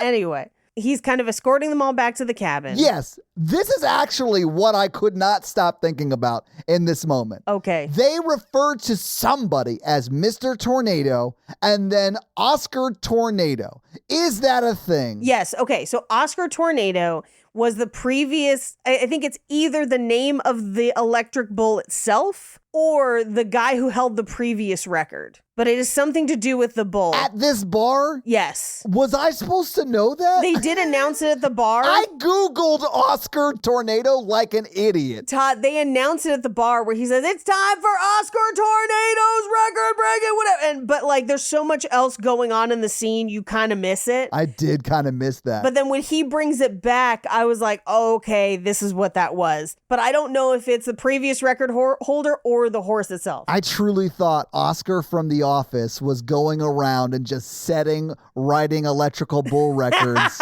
and just called himself Oscar Tornado. Anyway, they all go back into the cabin. He holds her back. But as they're kind of like making their way to the cabin, this is where she finds out that Martina is bisexual. We could have guessed that one. I mean, she does, I think, mention a boyfriend or having dated a boy early on. Well, she's been thirsty over Axel this whole time. That's what it is. Yeah. That's what it is. And she's like, I thought you were into guys. And she's like, you've never heard of bisexual? And she was like, no, I have. I get it. I just didn't know that you were bisexual. And she's like, yeah, I do love what's happening though. And she is like super supportive of her and Aspen's relationship because it's great. Love it. Yeah. So he waits by the door and he's like, Whitney, I need to talk to you. And he's like, Brad wanted me to give this to you. So Brad was one of the other guys at the bar, the guy she was dancing with. And she's like, I don't need to explain myself to you. And he's like, no, but like, as your trainer, I feel a little bit of responsibility and you can do so much better than Brad. And she, because she is drunk and saying things that she probably would be more careful about if she was not drunk, she says, "Ooh, are you jealous?" And then he, in this very, very small, hurt almost tone, says, I'm not allowed to be jealous. Oh, that's the one that got me in the gut. I was like, he's so fucking jealous. Paige, Like, I fucking love this. It's the hottest thing in the world. That line is the hottest thing in this movie. Yes, I love that line because that is him saying yes. Yes. That is not no. No. That is a yes. But I can't tell you that because I'm not allowed to even like flirt with you, and that might be seen that way. So like, I'm not even allowed to be jealous. Like, no, I can't. Yeah, it's like, I'm not allowed to have that feeling. But he wants it. He wants it Yes. so bad. He wants to wreck that, but like he can't yet. Yeah, he's not allowed to be jealous. Oof, magoof. But then she does say, oh, it's the squats. And he's like, I'm not going to go easy on you because You're going to be hungover. And she says, no, you're going to go easy on me because you like me. And then goes inside. Oh, man. Ooh. There's a baller way to end the conversation. It was awesome. I loved it. In vino veritas I know. sometimes. It was great. But the next morning, my favorite is when they wake them up the next morning and Martina just goes, I will slit their throats. And I'm like, this is how I feel most mornings. Yeah, I was like, oh, I guess she's not hungover because that's me most mornings. Yep. They go on their morning run. This is when it's only the 5 of them because they couldn't afford other extras. But he kind of, at some point, gets some time alone with her, and he's smuggled in burgers and fries for her because Yeah. it's the best hangover food. I don't even know that he had to smuggle it in necessarily. Yeah, he just has it. I don't know where he got it from. Yeah, I don't think that the camp like would care. They had hot dogs in the Yeah. first one, so like, no. Yeah, they don't portion control. It's not about losing weight. Yeah. So I think that they wouldn't care. Yeah, but this is where she has the whole like, whenever I'm scared to do something, I pretend that I'm Arabelle. And he was like, well, what if you just pretended it was you? Like you weren't Arabelle because you are the one doing all of these things. And it's very, very sweet because he's basically like, no, you accomplished all of this. You are doing it. It's great that you feel like Arabelle, but like, it is you. Yeah. And you are capable of it as you. Yeah, which I think is awesome. Yeah. Because people will do a lot of things to not give them credit for shit they actually did. Yeah. A very common one is like, no, I just got lucky or whatever, or like, I was blessed or whatever. And sometimes you do. I mean, sometimes acknowledge the luck. No, I'm not saying that luck doesn't exist, but like often, and I think you probably know, you do a lot of work to get lucky, A lot. you know? So like, you got yourself in the position to get lucky. And I feel that way about people who are like, oh, I'm just so blessed. And I'm like, yeah, but you also worked hard for that blessing, you know, like, Sure. And that's the way that shit works. But also, you might have been blessed by being born into a class or whatever that Yeah, allows yeah, you that's to what do I'm the saying. thing. So Like, acknowledge yeah. that too. Yeah. Like, you yeah. definitely may have been blessed to third base or whatever. Sure, but Yeah. you had to drive it home. Yes. At least acknowledge the hard work you've done. That's all I'm saying. Yeah. Yeah. After meditation, Emmanuel Chirikou is like, hey, what are you doing next summer? Because I think you should come back and be a trainer. Yeah. Which is actually really kind of like, I think it's her acknowledging like, you get the spirit of what this place is about. Yes. I 1000% knew that's what it was. And I think that had that scene that you mentioned between the mom Yeah. runner of this camp and Willow,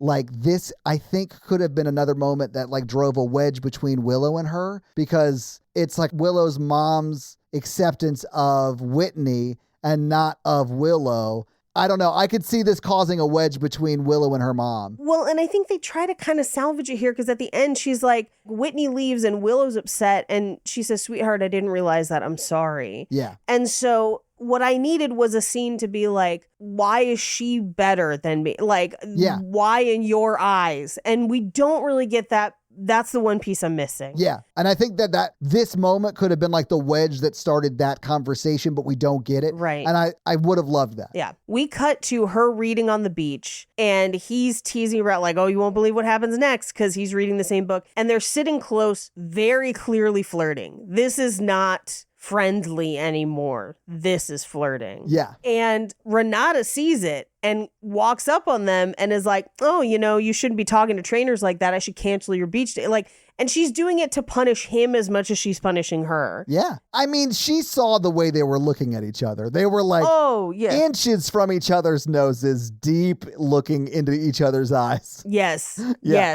Yes. So they end up playing capture the flag. She gets the flag. He tackles, full body tackles her. It's very sexy. He's laying on top of her, more or less. Yes. In the mish position. Oh, yeah. But anyway, the other team scores. We're not paying attention because this is happening. This is way more important than whatever flag is being captured. And I've played Capture the Flag a ton, and I've never played it like this. I've always played it with flags, like flag football. Oh, interesting. Okay. Maybe I played it weird. How did you play it? So there'd be like a flag on like a pole or like on a bench or like something that was visible from like all over, right? And, there'd be another flag. But it was like you could go anywhere. There wasn't a field. Sure. So like we could go into like other yards or like into the woods, and like it was way cooler than the way it is here. This sucks. This is like let's just run suicides on a soccer field sort of style of capture the flag, and that sounds terrible. I've played it both ways. Okay. I have played in like PE. I played the way they play in the movie, but we had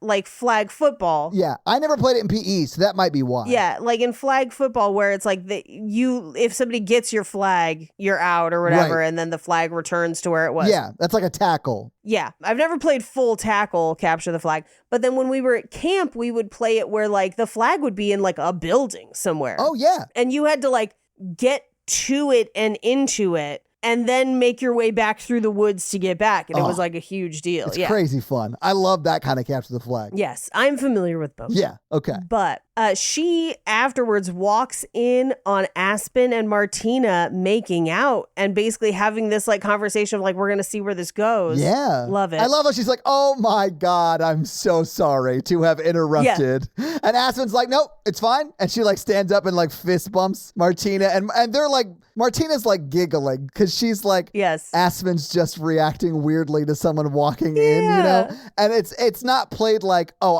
I don't want you to see me making out with Martina. It's played like, oh my God, this is awkward and I don't know what to do. Yes. And it's so endearing. I love it. It's very sweet.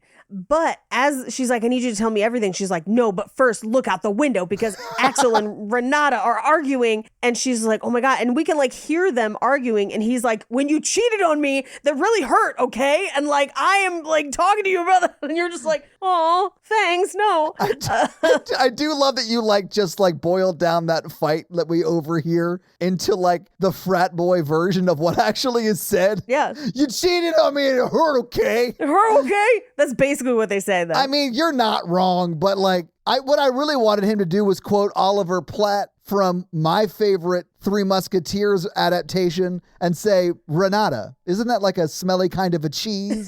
And then just walk away. But no, he's like, I have feelings too.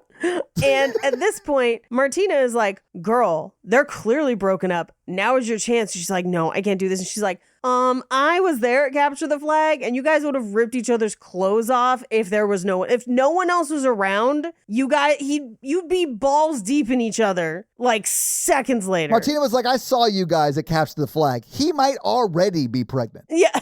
Like, he's wearing those shorts. We could all see it. Yeah. It was fine. You were gushing all up in him. Like, you guys were in it. But she's like, I can't, I'm just going to go for a run. And she runs out to the lake and goes skinny dipping, which first of all, mosquitoes, girl, mosquitoes. Paige, I have learned that when I'm riding my electric skateboard around the neighborhood at dusk, that is when bugs are the most active. Yes. I can't tell you how many times I've been hit in the eye with a bug. Yes. It sucks. I hate it. And yes, I heard you say fucking nerd. And you're right. You're not wrong. I am an old man skating around my neighborhood, listening to like Silk Sonic, sort of dancing while I'm riding around. Skate to me, baby. Paige, skate. Are you kidding me? That's one of my favorite songs. If you listen to like Fly As Me too, just imagine an old me who knows from years of playing drums how to move just his shoulders to dance. Shoulders. I'm so good at dancing like an idiot on a motor skateboard. It's so dumb.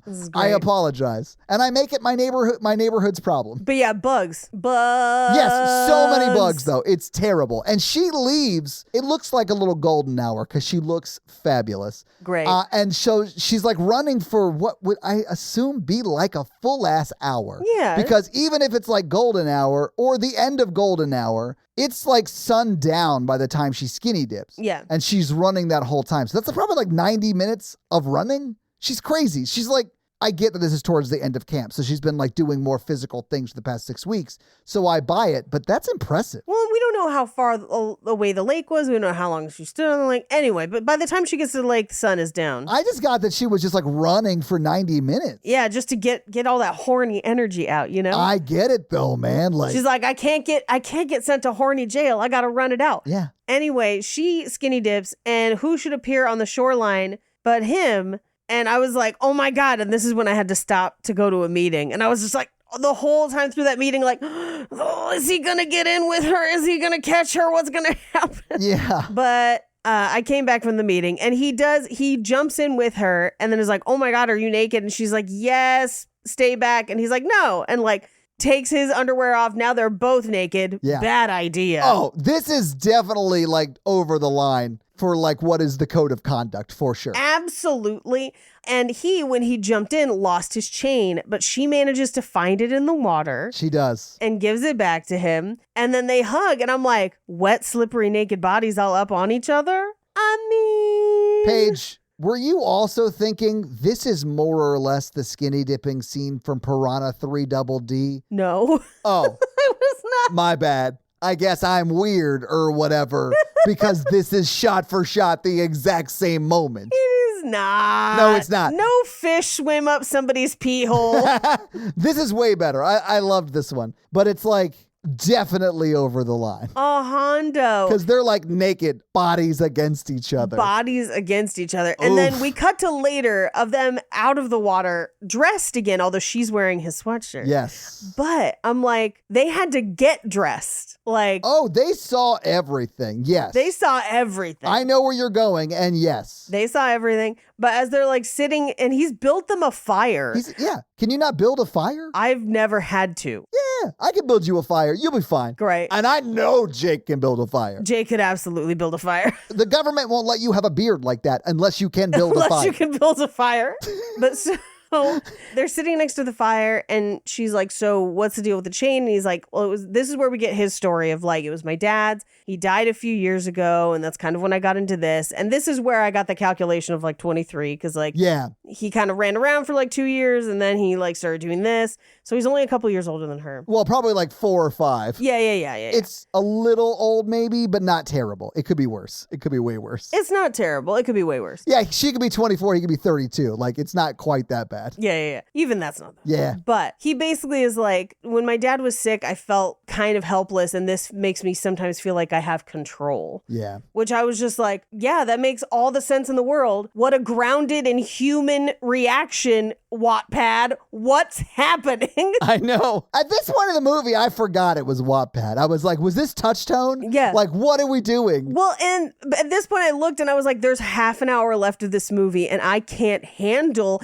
this much tension, the sexual tension for another hour and a half. What's going to happen? A fight, Paige. A fight's going to happen right in this scene. Well, because she admits, like, I'm sorry that I said those things about you. I was just scared. I didn't really know what was going to happen. And he's like, fear can bring out terrible things, but I think you really are good at channeling that fear into doing great things. Yeah. And then they start making out. It's hot as fuck. Yeah. And I was like, girl, are they going to fuck on this fucking beach? They almost do. Yeah. Like, they really almost do. You're right. Yeah. I literally wrote in my notes, I love this for her. And then almost immediately wrote, I hate this for her. Well, I have, girl, yes. I know. Because it's great. It's like, it's everything you wanted for it to be. Because they've been building towards this moment and it like delivers on it. Oh, and you're just like, unleash it. But then they kind of pull back and he's like, I just got out of a long-term thing, which we do know is true. Yeah. But she takes this as, and she says, oof, you like me enough to kiss me when we're alone and to like skinny dip with me when we're alone, but you won't be with me in public. And there's a part of me that's like, yeah, girl, he would lose his job. So like, well,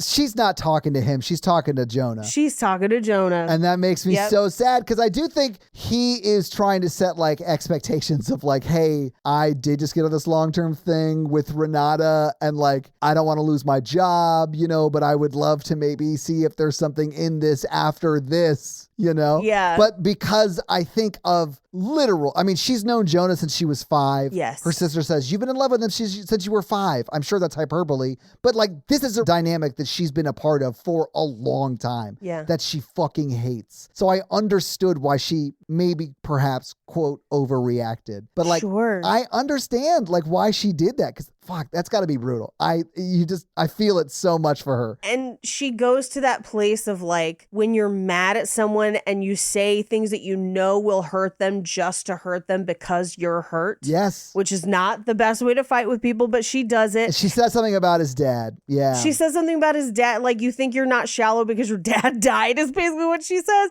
which is horrible.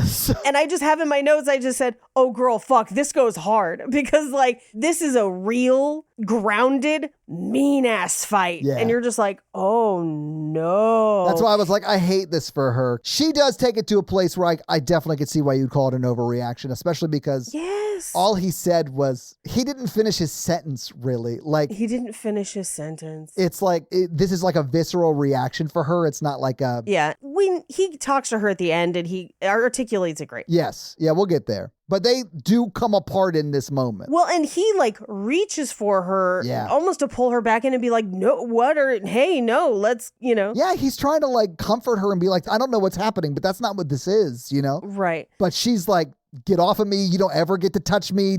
She's fucking gone. Yeah. Yeah. And she has, I just have in my notes, sad bunk, because she goes back to her cabin. She's like, I don't want to talk about it. Please leave me alone. And the next day, she's like packing to leave and he's like looking for her on like the beach and the dock because he's like, we gotta talk this out like as grown-ups. I do want to point out that like as she's like talking and stuff, like both Aspen and Martina are like asking her if she's all right and stuff like that. And Martina even like comes up to her as she like is like crying and what I assume is like the bathroom part of the cabin, I guess. And she's like, is it because you still don't understand what the 3 trees are for? Because like I'm struggling with that too. And it's like, it's really fucking bothering me. There's 3 of them on either side, and it looks nice, but yeah. Anyway, they do ask, like, is it something between you and Axel? And she's like, nothing happened. And this is where she ends up talking to Willow because she's trying to leave. Yeah. And she's like, you won. I thought I could change and that I was changing. It's a very Muriel's Wedding moment of like, I'm a new person. But she's like, if I change but no one else changes, what's the point? Which is like, I could do everything to be me and the world is still against people like me, which is a very real, like, if you are on a journey of body acceptance, the world don't go on that journey with you, unfortunately. And so you kind of have to like be sound in your convictions that they are wrong and you are right. And it's fucking tough. That's a real thing that she will probably have to conquer later in life, but not in this movie, and that's okay. Yeah. But Willow very wisely interrupts her and is like, hey, what I said to you about guys like that never going for girls like you and all of those things was wrong. And it was about me. It was not about you. I was hurt, so I was trying to hurt you. So please don't listen to people like me when they say things like that to you, because it's not about you. It's about them being hurt, and hurt people. Yeah. Okay? So like, you deserve someone amazing. And she just says, what if he doesn't love me back? And I just started fucking sobbing. And then she was like, don't settle for the Jonahs of the world. That's my job, which I also don't love for her, Willow. You could do better. And I'm glad that they stay broken up. That's good. Me too. Jonah's the worst, but Jonah is the worst. I saw that as just her being sort of self-deprecating and like... Sure. Because she has sort of been the other person in the triangle that was with Jonah, right? Right, But right. I really do love this moment because it's like her sort of Yeah. self-actualizing what her life has been like for other people to experience, not just her. And she's sort of coming to amends with the maybe she wasn't great to people because of the things that she had going on in her life Yeah. were causing her to act out in ways that were unfair. And I love that about this moment. It's really great. It's really great. And so she decides to stay for the 3-mile race, and he pulls her aside beforehand and he's like, I know that we may not be on the best of terms right now, but I want this to go well for you because this has to be for you, not to impress some dude. And I'm just like, oof, bagoof. And then he's like, oh, also, I would never use you to make someone else jealous. Yeah. Also, Renata sucks. So, like, She's not even a cheese. It's like false advertising. Arabelle at least kind of sounds like a cheese. But I will so fuck she with some goes on. Arabelle cheese for I'd fuck sure. with some Arabelle. Yeah. You get like a nice melty Arabelle on like a crusty rustic bread. It's like from those like Scottish, like really furry cows. They're like really long hair cows. But only if they braid their hair. Like it's the braided cows. That's how they make the good Arabelle cheese. God damn, Paige. Anyway. Genius. But so she wins. She sees Arabelle in the forest. She runs ahead. Yes. She finishes that 3-mile race before everyone else, which is fun. She kicks it into high gear at the end. Yeah. I didn't need her to win this, but I'm glad the movie gives this to her, but I didn't need her to do it, but that's fine. Oh, I also felt like it was cool. Great. Good for her kind of Yeah. a moment. Because like the whole camp isn't about like getting physically fit. Yeah. Like, it's more about acceptance than it is Right. getting physically fit. Yeah. Maybe more healthy, but not like, jacked or whatever. Right. Anyway, she's packing to go home. And at this point, I was like, well, this means he won't be her counselor/trainer anymore. So, like, it's fair ass game. It's Oh, fair game, yeah. girl. It's fair game. But she and her friends all kind of hug it out. They're going to stay in touch. She goes to his cabin and he's not there because he went into town. And Willow is like, I can give him a message, but her dad is there. So she doesn't tell Willow anything to tell him and she leaves. Yeah. Her dad sort of pressures her to get in the car. Yeah. She goes home to help her sister plan her wedding. The club canceled the reception, so it's going to be in the backyard. Blah, blah, blah. We don't really need to know any of this. All we need to know is the day of the wedding happens and she's in that dress and girl, them titties. You mean the sister or Whitney? Or both? I mean, both. Yeah, sure, both. Yeah. It's But good mostly casting. Whitney. Yeah, it's good casting. The thing that I was confused about was they said the reception could not be at the club. Right. Got it. The scene where she's about to like walk down the aisle and they have a conversation, Whitney and her sister, is at her house. Yeah. Did they also lose the church for the wedding? Or was the ceremony going to be at the club? Like, it didn't make any don't sense know. to me, but I also sort of loved the movie. So I was like, I don't care. Yada, yada, yada. These aren't the characters we care about anyway. Exactly. And then I saw the guy that her sister was marrying and I was like, oh, those Carmichael sisters have a type. They got to type. Yeah. So yay, the wedding. All the friends are there. Cheers. And Jonah is sitting alone. He knows what he did. Him sitting alone is less freaky looking than him standing alone on the dance floor at the end. It's nuts, but she's giving her toast, and who should walk in but Axel in a suit that they did not quite tailor well, but it's okay. We're going to let it go. Paige, he could wear a burlap sack and she'd be into it. Like, I'd be dude's into got it. an Shit. 8-pack. Yes. Anyway, he shows up and he's like, Willow asked me to come. And we get a shot of Willow in the back like, I'm not the villain of this movie anymore. She's like, I turned out to be a wing woman. I'm cool. Yeah, it's great. But he apologizes when he didn't need to because he didn't really do anything wrong. She also apologizes though, which I think was needed. Yeah, she does. She's like, this was not about you, it was about me. I hope you and Renata are happy. He's like, oh, we're not together because fuck her. I can't stop thinking about you. And I'm just like, yes. And then they all go out to the dance floor where Jonah is dancing alone. He's not even dancing. Paige, go back and watch it. Everyone else is dancing and he's just standing there like a friggin' creep. Yes. I hated it. I mean, I actually like sort of loved it because I'm like, yeah, fuck you, Jonah. Eat a dick. Fuck you, Jonah. You're going to die alone. Although he's not. He's going to go to college and be like, oh, damn, I treated my high school girlfriend and my high school friend like shit. Yep. I am not a good person. I need to grow. And he'll be fine. He'll be okay. And that's the movie. So having seen the movie, having talked about the movie, Paige, what did you think about Boot Camp? Damn it, I really liked it. I loved it. It is way better than I thought it would be after the first 30 seconds. But no, this turned out to be amazing. Honestly, one of the better rom-coms we've done. Yes. And sort of like coming-of-age rom-com, like in that lane. But there's still a love story. Like, this is a rom-com. No, it definitely is like a romance coming-of-age. It's hardcore romance, and I was here for it. Yes. I don't think because it's Wattpad Studios, near enough people are going to watch this. No, and they should, because it is fun. It's really great. I really want to encourage you guys to watch it. Anyway, Paige, do you have any fun facts for us? No, this movie came out 5 days ago. Yeah, and I mean, I'm in the same boat because it was like released right to streaming, right? So Right. there's no box office at all. I couldn't even find the budget for it.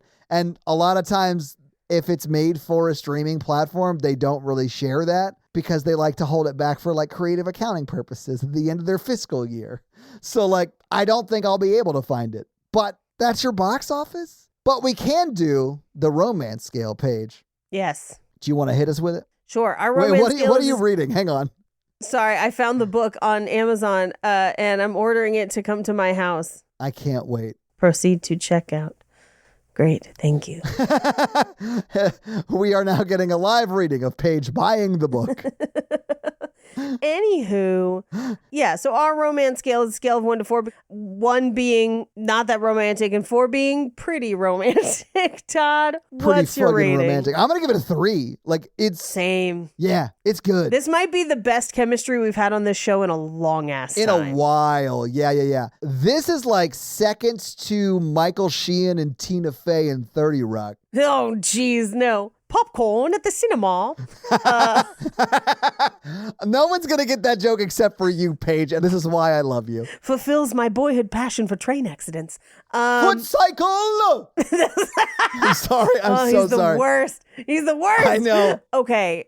Do you think they're still together? Paige, I hope they're still together because I love them together. I think that she comes back the next summer to be a trainer and they bone it out. I want a sequel where it like is just a straight up true coming of age, but it's like them as camp counselors and they have like 2 people they're trying to shepherd into like pre-adulthood. Love it. I just want more of them. I like them. They're trying to get their campers together. Yes. Oh, That'd be very... Paige. And we get 2 separate Cyrano de Bergerac moments. Oh, somebody called Gerard Depardieu. Oh my God. Not to bring in another adaptation of Three Musketeers. Where's Gerard? Anyway. Yeah, I'd give it a 3 too. The chemistry in this is amazing. I hope they're still together. Lion roar scale. Paige, there's no sex. We don't see any sex, and I'm still giving it a 2. No, but there might as well have fucking been. Yeah, Yes, I'd yeah. still give it a 2. Damn it. Yeah, it's hot, man. Like, they are in it. Yes. The chemistry is so good. There's a reason his name is Fangs in Riverdale. I mean, I think it's because they're the South Side Serpents, so a lot of them have like snake-ish names. Or maybe he was in the comics. I don't know. Paige, luckily for you, I tuned out after I stopped talking. That's fair. I one day promise you I will watch Riverdale. It'll be like in 50 years, we'll be on our deathbeds writing letters back and forth like Thomas Jefferson and John Adams. And I'll just be like, Riverdale survives. You just got to do what I did to my sister and my father, which is just text them what's happening at any given moment on Riverdale, completely out of context, where I'd be like, apparently they're in a different dimension and Jughead has telepathy powers now. Also, I think Cheryl's a witch and maybe a necromancer. And they're like, weren't they just high schoolers? I was like, oh yeah, prom is next week. Yeah, they still are. 'cause They're that's still how high Riverdale schoolers. be. Yeah. Riverdale is like, there's a serial killer on the loose. There's a Dungeons and Dragons game that's killing everyone, and also prom. I honestly thought she was describing one of the Hellraiser sequels.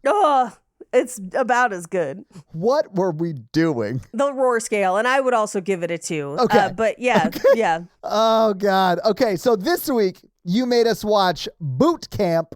Paige, my pick or your pick? What are we doing? Well, you and I earlier discussed in this episode that we cut out because we didn't want to spoil it too fast. that I compared this movie to another movie that I've been threatening to make us do for a long time. And you said we should just do it and make it a plus size representation month. Yes. It's going to be Dumplin. And I'm going to cry a lot. Yeah. I sobbed all the way through the movie the first time I saw it. I'm hoping I have more resilience now. I'm not sure if you talked to me about it after the first time you saw it, but we've talked about it, and I know that this is a touchy one for you. I know you love it, so I'm excited to watch it. Is Jennifer Aniston the mom in it? Yes. One of the things you said is like she plays a different kind of character and crushes it. Yes. Yeah. She does a really good job. And Kathy Najimy is one of the other girls' moms. And there's like a moment between her and that other girl. And it's just this like, oh my God, they treated Kathy Najimy so bad for being fat as an actress. And it just made me cry even more. But yeah, the first time I watched it, Jake walked in and saw how hard I was crying and was like, I'm going to go to the garage. And I was like, all right, see ya. Bye. I'm going to go in the backyard and work through my emotions by cutting wood. Yeah. You come let me know when you're ready to be a regular human again. I have to go meet with a government beard inspector. So that's why I'm building fires, in case you're wondering. Gotta get that certification. Yeah. Anyway, so it'll finally be Dumplin. I know it's also been requested in the group a lot. Yeah, so guys, your homework for next week is to watch Dumplin as we finally visit it on next week's episode. And Todd, do you have a review for us? I do, but let me start off with this Spotify comment that came from our most recent episode, which is the Muriel's wedding episode. You're terrible, Todd. I'm not going to read this one, but it's from Lively, and they say, I think Paige needs to be meaner to Todd to fill the void Prince Mikey left. The band president comment deserved much more abuse. You know what? I'll leave that one. Yes, Lively. Thank you so much for that Spotify comment. Man, that was the first one that episode got. Like, that guy could not wait to be like, you know, Mikey was a little mean to Todd, and I miss it. Well, if you want to have me read your Spotify comment or leave us a 5-star review and have me read that, leave us a 5-star review or Spotify comment, and I'll do just that. So yeah, if you guys like this show and want to hear our other show where we talk about horror movies, that is The Horror Virgin. That's the only other podcast I am on, but Paige is also on Cult Podcast, which you can find at Cult Podcast. And you can find us on social media. I am at Todd J. Awesome, literally everywhere. Paige is at Paige Wesley on Instagram. No, it's at Rampage Wesley on Instagram and TikTok, at Paige Wesley on Twitter. That's right. All right. So that's where you can find Paige. If you want to find the show, we are at Romancing the Pod Show, right? Yep. Romancing Pod Show on Twitter. Well, and Instagram, right? And Instagram, but it's show SHO because character limits. If you start typing Romancing the Pod, it'll come up. It'll definitely come up on Instagram. I don't know about Twitter because I haven't posted on Twitter in a hot ass minute. So like, who knows? But that is where you can find more of us. So yeah, guys, give us a follow. Support the show any way you can. We'd love it. Smash that like button. Hell yeah. That's going to be it for us, you guys. I'm Paige. And I'm Todd. And you complete us to completion. Bye. I wonder if Paige is never going to say her last name in the intro again, nerds. I don't know. We'll see. We'll see next week. It broke my brain because we don't do it on Horror Virgin. I know. It's always been backwards. And that's because you guys did it on Cult Podcast. Yeah, and when we you do. started, it was different than the way, because Jen didn't want to say her last name, which I get. So like, that's why we didn't do it on Horror Virgin. Anyway, yeah, interesting. Yep. What are we doing? Let's end. End. Bye. La la la la la.